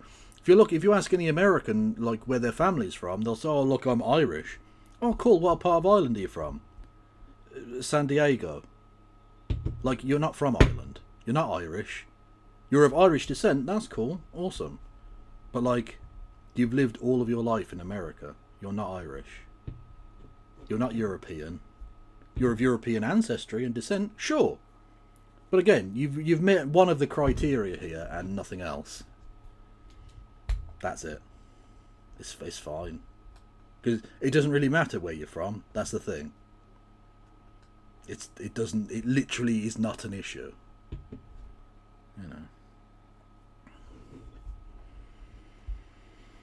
The fact or state of belonging to a social group that has a common national or cultural tradition, usually linked by shared ancestry, language, history, and physical traits. Not sure about physical traits. Physical traits, I'm not sure about that one. But yeah, okay. Cool. What ethnicity are the rats in Birmingham? They're a mixture. Much like Birmingham itself, they're very diverse. Different religions, ethnicities, races, it's fine, yeah.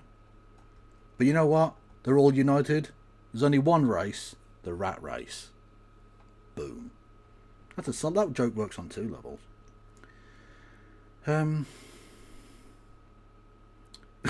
Okay, thank you for that one, Dr. Phil, but there's no way I can show that on screen. No. What is this? James O'Brien. Species classification, radio apologist. Okay. Subtype, sanctimonious unit. If you ever get into rap, James, if James O'Brien is watching right now, if you ever get into rap, sanctimonious unit. Thank you. Woo. Classic. Clip it and ship it, bitch. Operational terms, ethnicity is not citizenship. It is not values.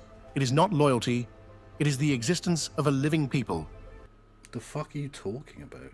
But you weren't talking about a nation. You're now talking about ethnicity, which is like a different thing. Nation and ethnicity are 2 different things. Obviously. Because they've got different fucking words and everything. They're spelt totally differently. I'm just saying. Come to Vancouver if you want to see rats forming societies. Look, the Vancouver Canucks are not that bad. United by shared ancestry, culture, and memory, and it cannot be manufactured or replaced. Okay, but like, do you think all of these people had exactly the same ethnic background? Or the same national background? Like, where are these people even from? I presume Britain, but it could be America. It could be Australia, I don't fucking know. Latin views, I don't know. Once identity has been severed from lineage, it becomes possible for men of wholly foreign descent to claim the identity of the native population, and to be believed. Well, no. There's a difference between, like, these people can become British, but they're never going to be English because they've just arrived here. Their kids could be English if they're born here, sure. They're born here, they're raised here, that's fine. But these people could become British, though. That is certainly true. Because you're mixing up lots of things now. You're mixing up national identity, national citizenship, ethnicity, religious affiliation, and, let's be honest, race. He's talking about brown people. Because you can't see the skin colour of these people, but you can guarantee he found a clip of brown people and put it in there. Step 2. Break the spiritual axis. Use economic Okay. You remember earlier how you were saying that you didn't, like, they left it ill-defined? What the fuck is a spiritual axis? What the fuck is a spiritual axis? Because there's nothing in the rest of this sentence that at all indicates what these axes are. It's almost like you're making up any old shit because you just don't like brown people. Which is what I suspected ages ago, but there we go. Collapse and war weariness to introduce a new regime, one built not on ancestry and order, but on administration and ideology. In accordance with post-collapse educational guidelines, Revision 39B, the following section will now be narrated. Revision 39B. Oh my god, he's literally got Soros. Oh, he's literally Soros posting. And he's given him a monocle. He's literally given Soros a monocle. Oh, this is mental. Okay. Evola 9000. Hang on, no, it's not. Oh, okay, hang on. No. Okay.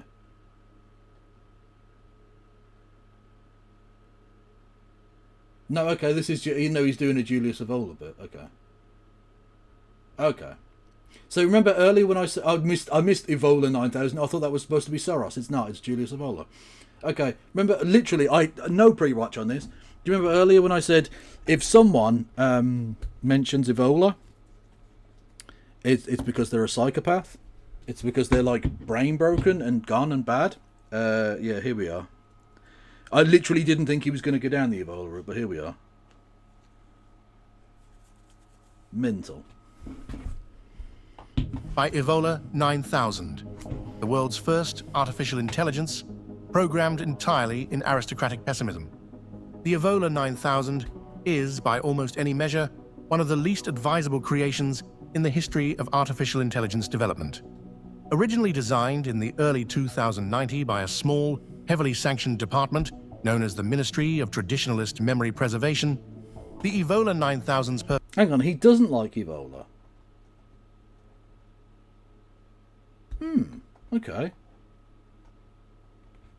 Is he saying... Okay, I thought he was going to be pro-Evola, but apparently Evola is a bad piece of traditionalism? Purpose was simple, to explain large-scale civilizational collapse to post-literate populations in a tone that was dignified, authoritative, and vaguely aristocratic.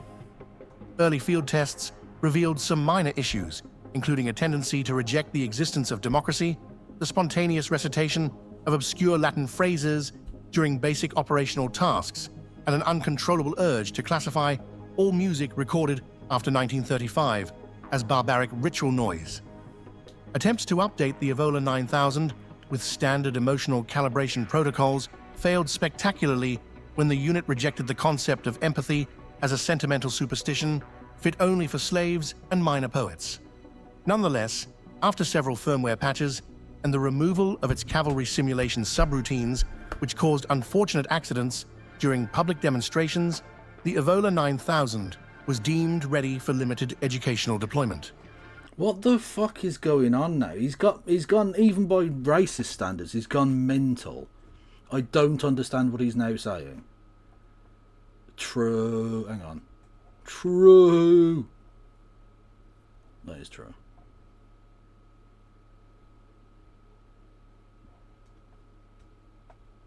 This is a fact. This is Birmingham at its best.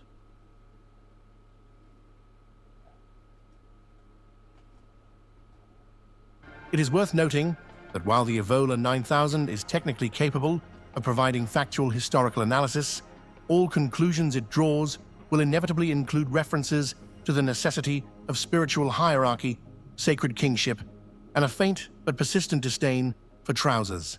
Historical analysis will now resume, as narrated by Evola 9000. After the Second World War, Britain stood at a threshold. The physical structures remained, but the spiritual axis had been broken. Into this void came the Labour government under Clement Attlee, 1945 to 1951, inaugurating not merely a change of policy, but a change of principle, a substitution of the traditional order with the mechanized, desacralized logic of socialist modernity.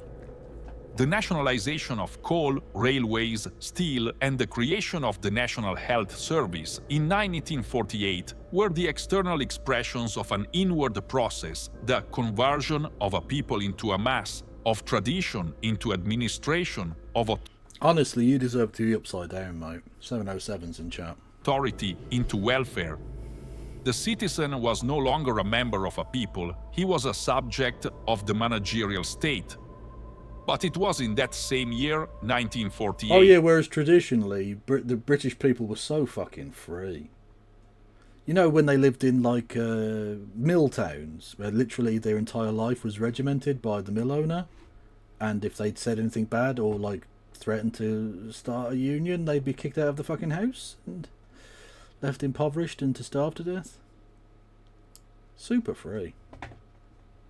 That the deeper transgression occurred, the passing of the British Nationality Act. Step 3. Legally redefine the nation. Transform a people into a population. Use law to sever memory from inheritance. Wow, actually have definitions of things. Crazy. This act, which granted the status of a British subject to over 800 million inhabitants of the And they all came here, which is why we have a population of 800 million. Oh, no, they didn't. Oh, okay. Commonwealth and Empire, marked a rupture of metaphysical significance. The sacred bond between DNA, land, and kingship, the absolute bullshit that you just made up. Cool, yeah. Foundation of true nationhood, was erased and replaced by a juridical fiction.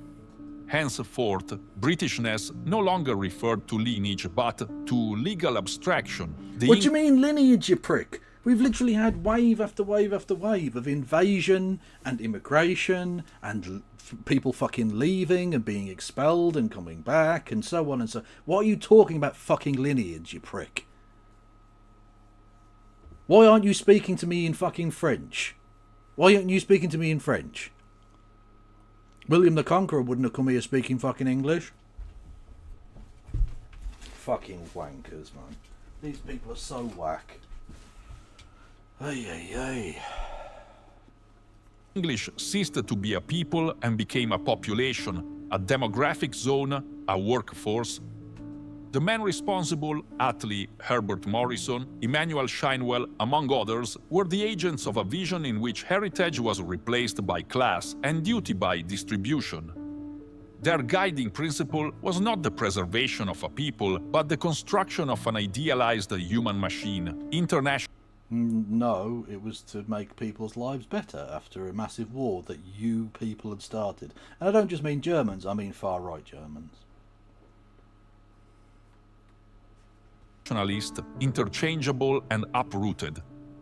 The post-war labor shortages in transport, healthcare and industry served as the practical excuse, but the essential motive was ideological, the transformation of Britain into a post-ethnic entity. The native was no Get ruined, white guy. longer the inheritor of his land, he was merely the first occupant, and not even that for long.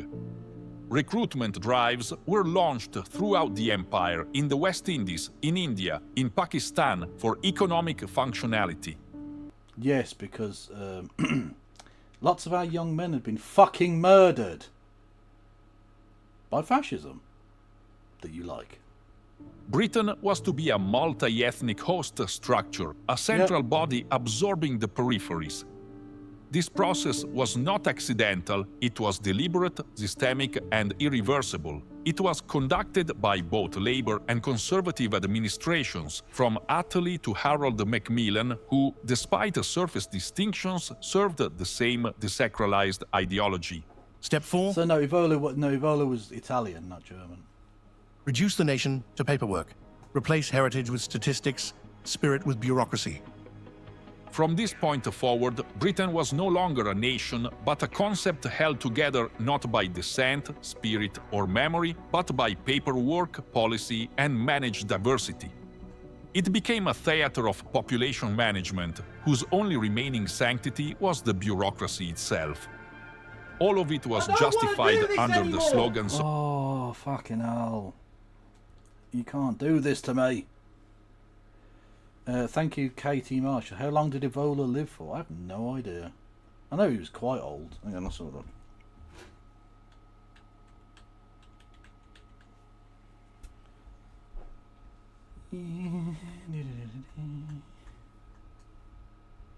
Julius Evola was 76 when he died. He was born on 19th of May 1898 and lived until 11th of June 1974. He was a Nazoid. He was a Nazoid.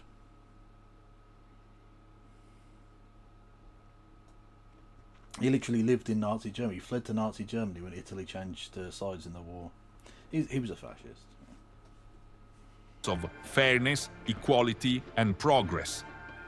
But these were not virtues, they were instruments, tools for the deconstruction of identity and the obliteration of tradition. And so, a civilization turned against itself, not by conquest, but by ideology. Step 5. Replace memory with image. Present symbolic... Zuma Historian has a video on Rhodesia. Oh, we'll take a look at that another time. Because if we... fuck me, we're not even halfway through this one. We'll get to it. We'll get to it. Loyalty as equivalent to ancestral belonging. Emergency... You're just repeating the same fucking thing over and over again. You're just saying the same thing. Constantly. It's very boring. Interruption. Information blackout. This section has been withheld due to Public Order Stability Directives 2000... Have you got a license for that? So this is aimed at Americans. Cool. 25 revision, under which the British state formally criminalised any unauthorised discussions of ancestry, heritage, or observable reality. Under the Hurty Words, Emergency Powers Act of 2025, all commentary which might cause measurable emotional disturbance, including pointing out factual demographic changes, historical references to lineage, or expressing visible concern, was declared... Okay, this was up 3 weeks ago. I don't think this guy's been arrested. So, you know, they arrest you and put you in jail if you mention factual demographic changes. No, they don't. A level 3 misdemeanor of kindness deficiency. In practical terms, discussing knife crime equals hate incident. Mentioning indigenous identity equals potential terror threat. Observing reality equals sectionable offence under the Wellness and Inclusion Mandate. You haven't had any of this happen to you. You're whinging about a thing that has not happened. Shut the fuck up. During this period, 2025 to 2040, Britain experienced a remarkable sociological phenomenon. While mass theft, abuse, and violent assaults increased... Oh my god, we've got literally PragerU graph time. Fuck yes. Don't worry, it's just crime. Violent crime going up massively. Passage of time, no numbers involved here. Panic deemed unnecessarily xenophobic. I just want to point out to people that violent crime has been massively reducing. Oh, well, not massively, but reducing consistently year on year. For basically the last fucking 30 years. But the right wing are scared of everything, so I'm just going to make a graph that says violent crime's gone up. Stonks. Exponentially, police resources were redirected towards the prosecution of unlicensed memes, unauthorized pronoun usage, and comments insufficiently enthusiastic. Woke mind virus. Look at this image I created. This is a real thing. I'm scared by this meme I made. Oh, these people's brains are fucking fried. Honestly, right-wing politics is literally just make up a thing and get scared and angry about it. The entirety of it. Make up that violent crime is up.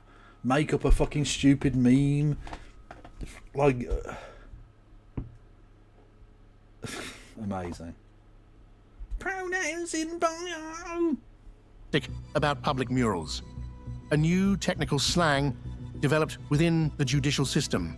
Terms like hurty words, emotional terrorism, and gross insensitivity became formal categories of criminal behavior, sometimes carrying longer sentences than physical assault.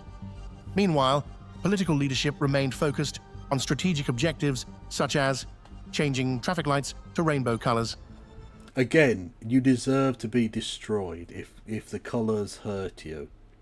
If the colours hurt you, if it's too much for you, for your weak little civilization to survive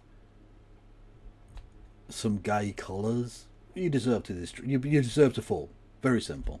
Launching National Apology Week, Fortnite Edition, investigating What? 17th century statues for What's this? Insert statue reclamation module. Subject 17th century statue. So, species classification problematic antiquity. Primary function be a monumental embodiment of systemic exclusion. Visual trait appears distressingly devoid of intersectional awareness. Do you think that slave traders should remain like up on the fucking pedestal or what, mate? I mean, obviously you do, but I'd like to see you say so at least.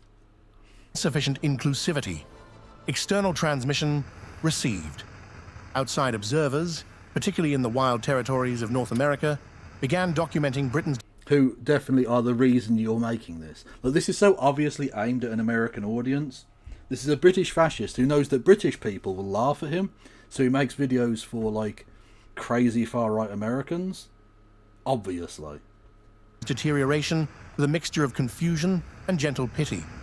Rogan, whose natural habitat is a 3-hour conversation punctuated by sudden references to DMT, Viking training regimens, and the reptilian brain, described England as observed. You guys are like arresting people for posting memes. That's insane. Like, how does that happen? You're the country that survived the Blitz. Now you're sending squads after people for jokes about pronouns? No one's been arrested for jokes about pronouns. That hasn't happened. What did happen is that Lucy Connolly went to jail for making, like, violent threats and stuff. Yeah, that happened. Is he British though? Actually, maybe he's not. I don't know.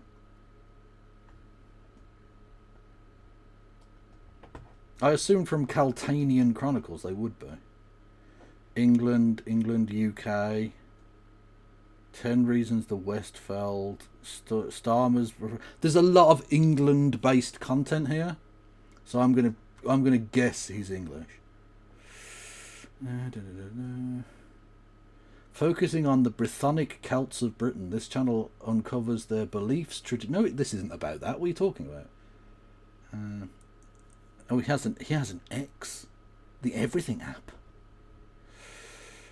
He doesn't say where they're from. Didn't go looking for identity politics. I went for peace and truth. Icelandic sagas. I've been researching some statistics. In Chorley. Yeah, there's a lot of like British shit. I think this is a British person, even though the voice is AI as fuck. Hang on, what's this? Hello everyone. Before we get into it, I just want to say that... Oh, so this is their actual voice. Okay, let's have a listen. Hello everyone. Before we get into it, I just want to say this straight. I'm not here to sugarcoat things. I'm not here to... So they're from somewhere in the north of England. Okay. So, yeah, they're English. Okay. That accent checks out. Operating from his fortified broadcast bunker, lined with kettlebells, flotation tanks, and elk meat, the Rogan organism theorized that if trends continued, by 2030, English citizens would require government-issued permits to express facial expressions beyond mild concern and diverse happiness. Yeah, but that's because Joe Rogan's a fucking idiot who doesn't know what he's talking about. So cool, yeah. His conclusion? Britain's lost the plot, man. Like, totally lost the plot. British authorities in response... Yeah, good. Go fuck yourself. ...classified these foreign observations as hostile narrative contamination and advised... No, they didn't. What are you talking about? You know this, like, weird fanfic you're doing here isn't real, right? Please tell me you are aware of that. Because your mum's worried about you. There's weird smells coming from the basement that you live in. She's not happy. Citizens to build emotional resilience by consuming additional EastEnders episodes and attending government-sponsored That's twice he's mentioned EastEnders. What's his beef with EastEnders? Look, I don't like EastEnders. I think it's a boring television show. But I don't like... I'm not going to rant about it. That's the second reference in one fucking video. Angry communists get pushed back at Palestine rally Salford. What? Charlie Veach. Oh, Charlie Veach is scum, yeah. Drum circle therapy sessions. Step 6. Install democracy. Oh no! Oh no! Heaven forbid we have a democracy! Crazy! Fuck off, mate.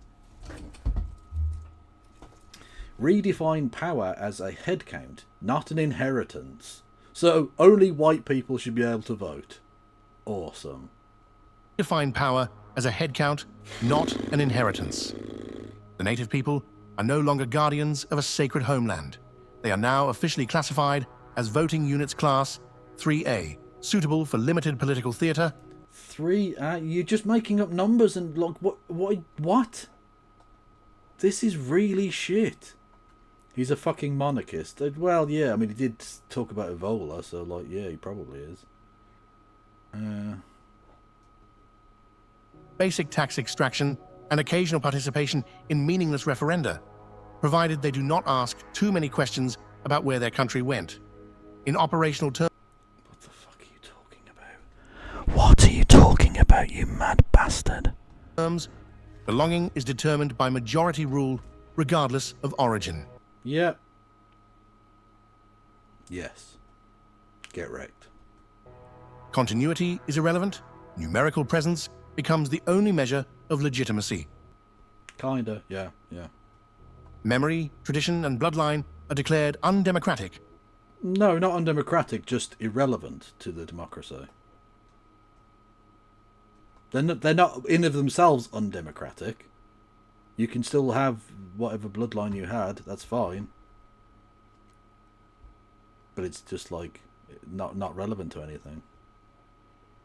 Democracy, once idealized as a safeguard for the people, is repurposed as a mechanism for their gradual dissolution. In the early stages, this involves much waving of coloured banners, solemn debates about... Yeah, this is boring. So I'm going to move on to whatever this next one is. You are being lied to. This is... Oh god, this is an hour long. I don't know how much we're going to get through of this, but I'll try and finish this off tomorrow, if we don't get through the whole thing. This is how they're like... Second Thought and Hakim debunked. Okay, let's have a look. Major YouTube channels are spoon-feeding millions of people a revisionist, denialist history of the Soviet Union. Oh wow, we're going from one extreme to t'other. If you know the basic history, you will see that they are heinously distorting some of the worst crimes ever committed. These YouTube channels downplay, ignore, contort, and deny true history just because it makes their team look bad. They are stuck in a Cold War siege mentality. You'll see this throughout the video, but with these channels and the other revisionist channels that I've covered before, their political... No, I don't think this one's AI. This one sounds like a real person. It's just they've got like generic Eastern European speaking English voice. Strategy is obvious. First, they sacrifice just a few minor points to make it seem like they care. If confronted by anything big and bad, they'll just call them mistakes, then joke about them, all while refusing to propose any actual substantial reform to the belief system which they share that led directly to that atrocity in the first place. Or they just deny it happened, then a few minutes later advocate for the same exact thing to happen again. It's rhetoric first, truth last. Before we get into the juicy part, let me address the fans of these guys. Just like when I made my first video about Hakim, I know for a fact you're... Okay, who is this person? If they've made multiple videos, like... What's going on? He must be dangerous. What if alt history is dangerous? This channel sucks. Zoomer Historic. Oh, so there's... Okay, so there's a mixture. Okay. Okay, you know what? We'll give him a go then. It could be interesting. It's not just like a weird Hakim fucking like hate account or something. You're gonna spam this video in your subreddits to provide such thorough criticism as making fun of the thumbnail or saying that I am a fash. Even though from where I'm standing, you guys are looking a little bit fashy yourselves, like I'll show in a minute. But here's an important part. Just because someone criticizes Stalin, I'm not happy by... What? doesn't mean they support his buddy in Germany. It's not a zero-sum game. Just because... Well, hang on, that's not fair. Look, Stalin was a prick and did a deal with Hitler, but he wasn't his friend. Like, come on now. Person A did something bad doesn't mean person B is innocent of all wrongdoing. The Soviet Union fought Germany, and it also did bad things, just like the United States fought Germany and also did bad things. Germany was worse in this time period. That doesn't mean the Soviet Union didn't do anything bad at all. And it's important to talk about this true history of the Soviet Union. If you're a socialist, you should want to learn from this. You cannot create a better future by denying the past. This is What, Why, How. Let's talk about how far-left YouTube channels deny the crimes of the Soviet Union. If you like this sort of thing, don't forget to subscribe, and why not support me on patreon.com/whatwhyhow for early access. No, that's fair, William. That's absolutely fair. I get it. Access to future videos. Okay, I want to start with something a little petty, maybe a little bit sassy, but has a deeper significance. Early in April, the communist YouTube channel Hakim, who you're going to be hearing a lot about, released a video called Communism is When No Food, debunking every anti-communist talking point, which is copied from Hakim's podcast with Second Thought and Yugopnik, two other communist channels. Right. I want to show you a brief section near the beginning. Now the third and final part of this trinity, the 60 gorillion dead, or 100 gorillion, or 150 million, whatever the fuck. The number increases every time we see it. The easiest way to deal with this is like, all right, so those deaths are always attributed to communism. Why is it that the deaths that occur in capitalist countries are never attributed to that economic system? Because there are a whole lot of people dying under capitalism. Let's take COVID for example. Okay, I think this is a dumb argument on both sides. On the one hand, it's very dumb to argue, why don't we count capitalist deaths? Because capitalism has been much more widespread over human history. Capitalism has literally had more opportunities to kill people. On the other... Capitalism is 200 years old. It's not actually that big. It's not been around that long. Now, it covered... Okay, capitalism has been around longer than communism. Okay, that is true. And over a larger body of land, especially given that all of the former Soviet Union is now capitalist. But that's not to say that you can't count any of these things. Because the basic point stands, okay? Even if you don't compare the numbers, it's saying, why is it that when someone dies in communist country, you claim that as a death of communism, but you don't do that for capitalism? That basic question still remains, even if you say, well, the number isn't comparable under the two systems. Okay, well, let's ignore that then. Let's just say, why don't you claim that about capitalists? Even when they are demonstrably to blame for many of those deaths.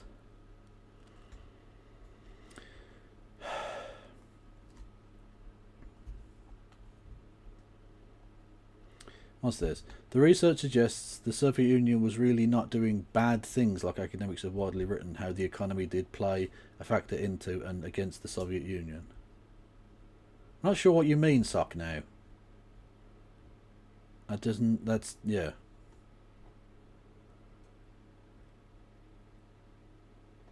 the other hand, books like the Black Book of Communism indisputably exaggerate and twist data to reach an overlarge number.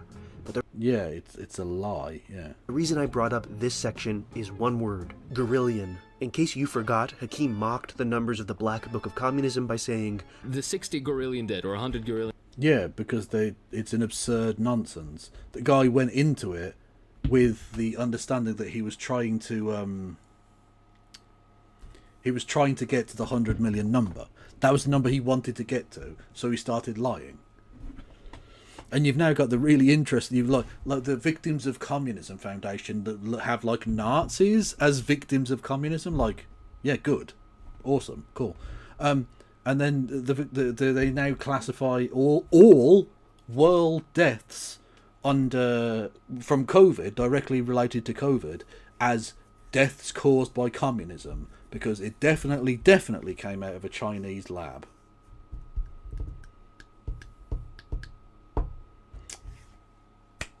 So, yeah, the numbers produced by anti-communists as to how many people died in communist countries is irrelevant, because it's a fucking joke. Now, that's not to say there isn't a serious critique that can and should be made about the way in which communist regimes killed a lot of their own citizens, oftentimes on purpose and sometimes through profligacy or just general mismanagement or whatever. So more like manslaughter, I guess, but whatever. You can do that, and there are serious academics doing that, but most of the people who are anti-communists are not that. Million or 150 million, whatever the number increases every time we see it. I've noticed the term guerrillian everywhere on communist subreddits and discords, not just to sarcastically respond to the fake number of the Black Book of Communism, but also for yeah, and that's without even getting into China not being communist, yeah. Actual real numbers. It is insane to me that communists have started using this term, because do you know where it comes from?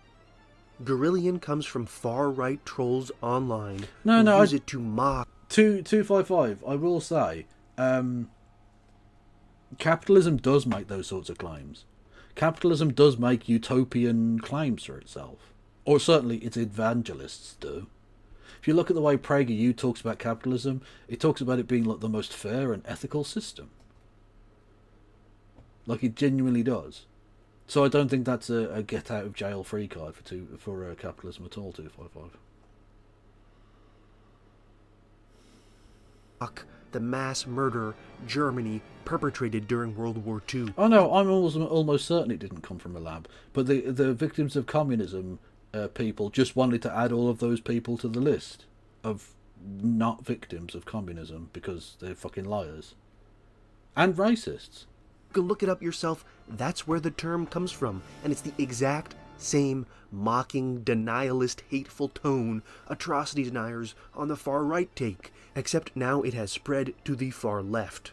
Did communists actually kill 100 million people? No, but the whole guerrillian thing is not just used for the Black Book of Communism like Hakim uses it, but for everything basically at this point. Instead of mocking victims and downplaying atrocities like Zoomer Historian or PaxTube, Hakim and his buddies should actually substantively engage with critics. Well, thanks, Sock. I'll give that a read off air. To show us why they're wrong. I find that works better. So this is just like respectability politics stuff now, or like not even respectability politics, like tone policing or some shit because they said a word. One would benefit from that, but I think you cannot argue that I am pro tankoid on this channel, but I'm prepared to be fair to them and say like I think there are things you can criticize them about and things you probably oughtn't. And I don't see this as a massive problem. Like, this seems pretty fucking petty to me. Guys are just psychologically incapable of admitting the Soviet Union did anything wrong on purpose. Here's an example. Let's look at Hakim's video, Former Socialism's Faults. This video has nearly 300,000 views, and is probably the closest that Hakim gets to actually saying anything substantively negative about the Soviet Union. I'll let him talk for a moment. Hello. In this video, I'll be discussing some of the issues and errors of previous attempts at building socialism. We also have a dedicated episode on our Podcast DD program to just this, so check that out too. This will span many different nations and time periods in order to cover as many interesting points as possible, as briefly as possible.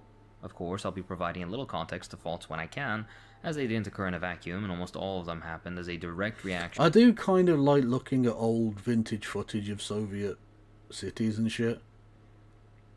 There's something quite orderly and peaceful about it. Like, it's not that I want to live there or anything, it's just an interesting postcard from history, you know? To impending threats. From a part of the world that we don't get to see much of, you know? Or serious difficulties that were near impossible to overcome at the time. This is by no means an exhaustive list. These are just quick examples of faults that can be learned from. Likewise, this is not No, this is not Tanky Tuesday, obviously, because it's Tuesday. That's your first fucking clue. Excusing genuine faults that should be rightfully condemned, critiqued, studied, and learned from. Let's get started. So Hakim says the purpose of this video is for people to learn from the mistakes of socialism to improve socialist ideology for the future. And I agree that learning from past mistakes, like I said in the beginning of the video... Oh my god, is that what Zuma Historian really looks like? Oh no. Oh, I feel bad now. Has he grown pubes yet? Do we know?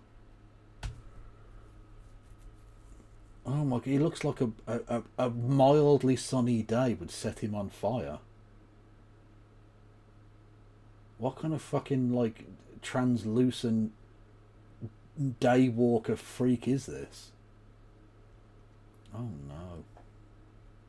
Oh no, no, no, no, no. That is very bad. We'll deal with that cunt later. Video is the only way to actually improve your belief system. The key is Nazi Tintin. That is pretty good. Especially considering Hergé was actually a fucking Nazi as well. You have to actually be honest about those past mistakes. You can't just make them up. You can't just deny everything. So is Hakim honest, or does he just end up excusing genuine faults? Well, let's fast forward halfway through the video to his tiny section on deportations. This is all that Hakim says about this. The deportations. Another severe point of criticism, although really only affected one country, this happened in the USSR during the German invasion with a select group of nationalities, the idea being that certain reactionary sections of said populations either collaborated with the Germans, were planning on collaborating, or were under suspicion of collaborating. Now, for the actions of a few hundred of a certain population, tens of thousands were forcibly deported to other areas of the USSR. These actions were not done based on material analysis, nor were these actions absolutely necessary. The only somewhat saving grace, if you can even term it so, is the sheer barbarity of that war necessitating such actions, but still, the lesson for the future is very clear. A correct and socialist assessment of a similar situation in the future should result in a very different course of action. A book with a sobering take on this ordeal is Stalin, the History and Critique of a Black Legend by Domenico Lucerda, which I highly recommend you read. That's it. Hakim spent less than 1 minute in a 22-minute video covering one of the worst crimes the Soviet Union committed. Okay, if I did link about the guerrilla... No, Elliot, don't get me wrong. I'm aware that there are people who use it in that way. That's true. I just don't think it's the biggest issue that he used that word. Like, it's a dumb word, he probably oughtn't use it, but, like... I don't think it's that big a fucking deal.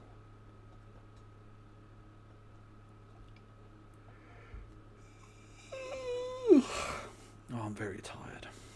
He also, believe it or not, gets most of the actual information wrong, then recommends a random Stalinist apologist book that doesn't even especially focus on the subject, probably because he couldn't think of any actual source that legitimately covers Soviet deportations and ethnic cleansing.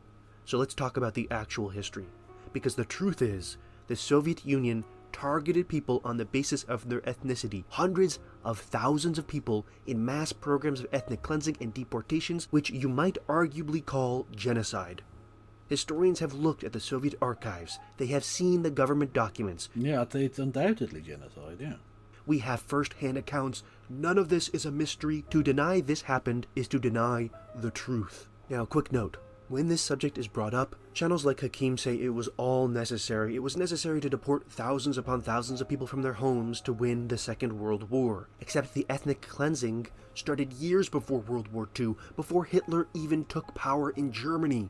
And it continued for years after the war, after the Soviet Union controlled half of Europe. Now, I talk a lot more about what happened on the eve of the Second World War in my last video about Hakim, but I want to rewind back to the 1920s. Because the rise of the Soviet Union was not a clean process. The Russian revolutions, there were multiple, the Civil War, and the war against Poland brought bloodshed and devastation across Eurasia.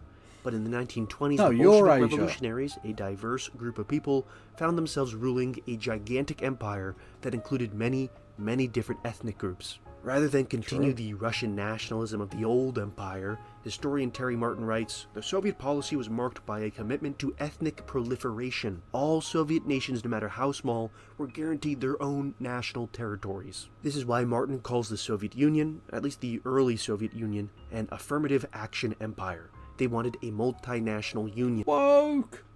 They wanted to bring everyone into the fold. Martin talks about this a lot more in this book, which is not free online, but you can read his much shorter article, Origins of Soviet Ethnic Cleansing, yourself. I'm going to summarize what happened. So this early policy of inclusion quickly trespassed into areas that we today probably wouldn't support. He writes, in some cases it was necessary to resettle members of ethnic groups in compact agricultural settlements so that they could form their own national territories.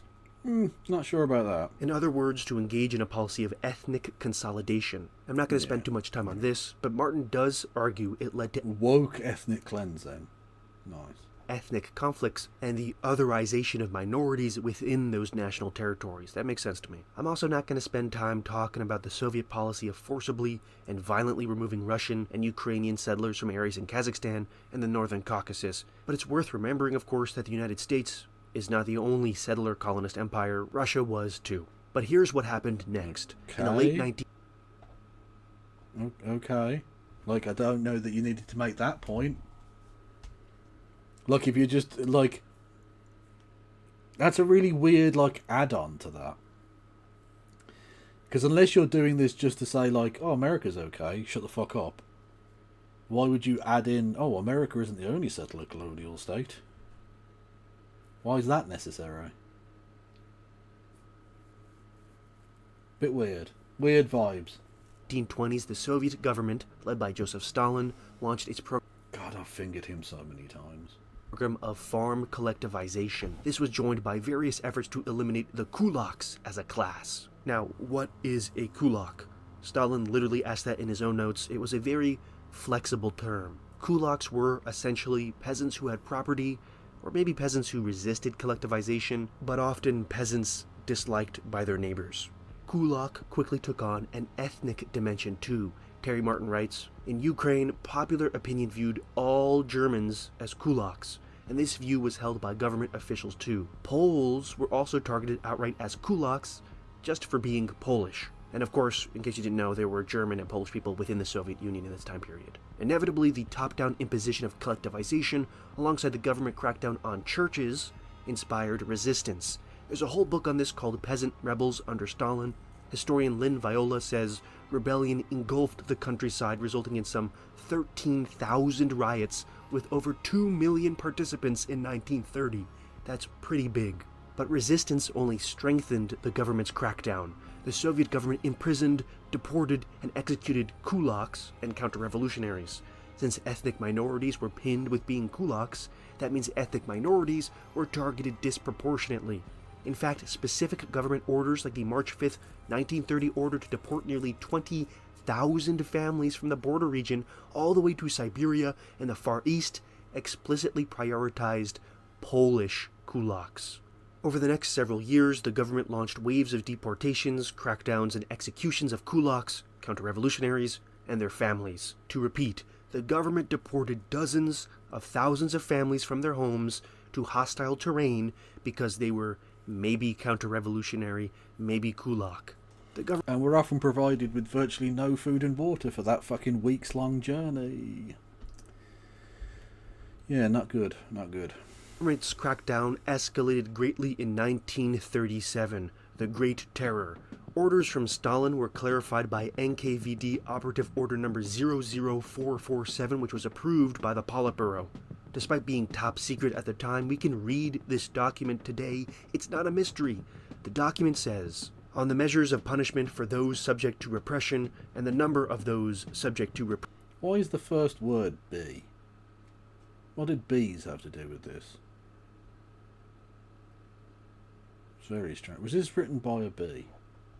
Oh, it's BCE as well. Oh, it's woke. It's woke fucking chronology. Repression. Number 1. All repressed kulaks, criminals, and other anti-Soviet elements are divided into two categories. A. The first category includes all the most hostile nothing to do with of the bees. elements listed above. They are subject to immediate arrest and, after their cases have been considered by the troikas, to be shot. B. The second category includes all other less active but still hostile elements. They are subject to arrest and imprisonment in camps for a term of 8 to 10 years, and the most malicious and socially dangerous of them, imprisonment for the same term in prisons determined by the Troika. But who were the anti-Soviet elements listed above? Okay, so the document specifically lists churchmen and sectarians, former active participants in anti-Soviet uprisings, anti-Soviet political parties, including socialist revolutionaries, as well as cadres of former active participants in bandit uprisings, whites, punitive forces, repatriates, etc. When it says whites, that's not a racial term. Opposition in the Soviet Civil War, or the Russian Civil War. Then there's a big list of how many people the NKVD would shoot or lock away across the Soviet Union.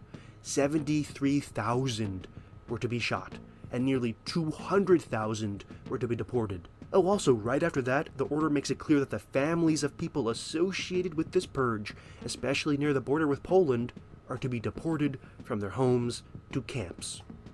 Okay. Now, you might have noticed that... Thank you for a potted history of the terror there. ...that I've shifted from talking about repression that targeted people on the basis of their ethnicity to the Great Purge as a whole, which was essentially a state rampage against any past, present, or possible source of opposition to the government's power. That's because the Great Purge was actually 4 interconnected purges that occurred for slightly different reasons and started weeks apart. There was the Purge of the Party, the Purge of the Military, the Purge of the Kulaks, and then the Purge of Ethnic Minorities. In January 1938, the NKVD reported that as part of these operations, they had executed nearly 240,000 people. Again, that's 240,000 executions. Now, these are mostly criminals, but they include nearly 80,000 counter-revolutionary elements and another 80,000 with no information. So this is a higher amount than Stalin's original number. Now, in case you thought this wasn't so bad, here's another order, 00... Who thinks that wasn't so bad? 0485. Operation to repress members of the Polish military organization, given in... Hey, Kachin! I don't know why I said it like that. Yay! Like, no, it's bad. It's very bad. August 1937. Alongside targeting the completely imaginary Polish military organization, a sabotage group that had long since disbanded, that the Soviet government imagined in their conspiratorial paranoia, we'll talk about that more later, 00485 ordered the NKVD to arrest defectors from Poland, regardless of the time of their transfer to the USSR, political emigrants, and politically accused persons from Poland, and of course current and former members of anti-Soviet Polish political parties, including the Polish Socialist Party. So I don't want anyone in the comments to say that the Soviet Union was just targeting fascists. They specifically said the Polish Socialist Party. No, but this is the good thing about being a tanky, is you can just say that anyone you don't like is a fascist. It's fine. They're social fascists, so you can just kill them. It's fine. Party. And if the NKVD put a target on your chest, did you have due process? Nope. Per the order itself, they just needed to double... Kev, forgive me if I'm wrong, but the whites were Tsarists, weren't they? Some of them were. The whites were a very odd mixture of people. Basically, the reds were the communoids. The whites were a very strange mixture of peoples, including lots of Tsarists, true, but lots of other non-Soviet leftoids and other far-rightists who weren't necessarily royalists. You also had, and this is a thing that people seem to forget, a combination of about a dozen different foreign armies, including both the American army, that's right, the American army invaded Russia, and the British army, amongst others, who invaded on the side of the whites, obviously. Yeah. Check with the higher up before they shot you. I mean, you can just scroll through these orders. You know what order number 00486 is? The operation to repress the wives and children of traitors to the homeland. Now, how did the NKVD interpret these orders? Well, we actually have testimony, believe it or not. Boris Starkov writes in his article, The Trial That Was Not Held, that the investigating apparatus and the operations staff of the central and local NKVD administrations were not ready for these mass operations. For this reason, falsification of cases assumed a truly unprecedented character. A responsible officer... The laws hang on, that's an interesting question, Marcus. To advocate for the invasion, do your laws protect hatred against white people? I presume it probably does. Yeah, I presume it does, Marcus, but I actually don't know. I don't know if that's, like, what criteria that would happen, really. Because for a start off, all the things that white people claim are offensive, they actually aren't offended by. If you call them the C word, they're not offended by that. They're not. It's not actually racist, because it just isn't. Officer of the Moscow Provincial NKVD Administration, A.O. Postel, who was arrested in 1939, gave the following testimony when interrogated on December 11th, 1939. This is what he said, an actual agent of the NKVD.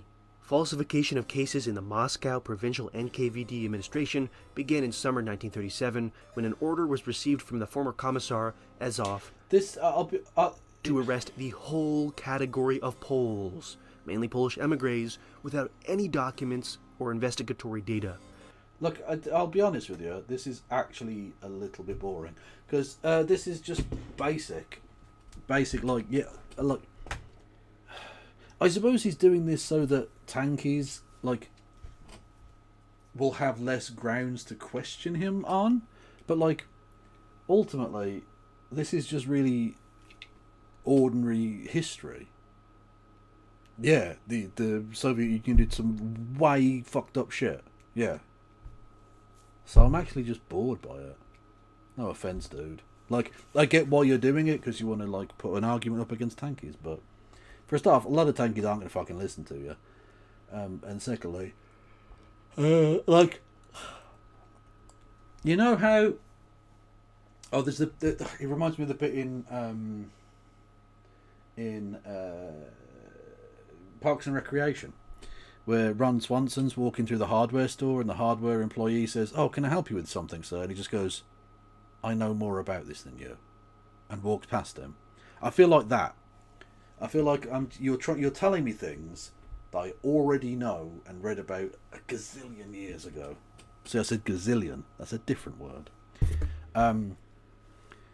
So, like, I don't care. I just don't care. What is this? Staffordshire Bull Terriers. Okay, we can have some Staffordshire Bull Terriers just because they're cute.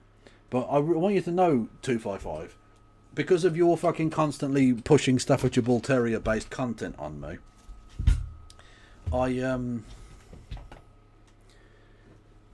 now get these fucking things cropping up in my suggestions, my suggested videos, which I don't mind because they are adorable, but, like, whatevs. Anyway, you get the idea.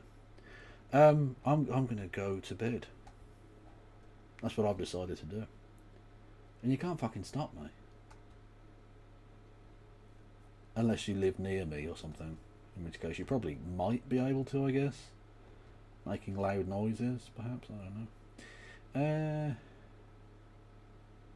I'll go over to My Left Eye, because I don't have a chance to get into to raid into them very often.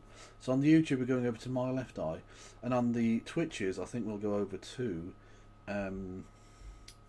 No Justice of the MTGs, and yeah, okay. I'll see you tomorrow, okay? And I fucking will. Oh god, she's watching David Ronovich. Oh no, that's terrible. Anyway, I'll be on tomorrow, alright? Because I'm doing this regularly now again. So yeah. Thank you all for listening and watching. You people are fucking amazing. I love you all deeply. Thank you so much for all of your support. Stay beautiful. Free Palestine. No, pass around.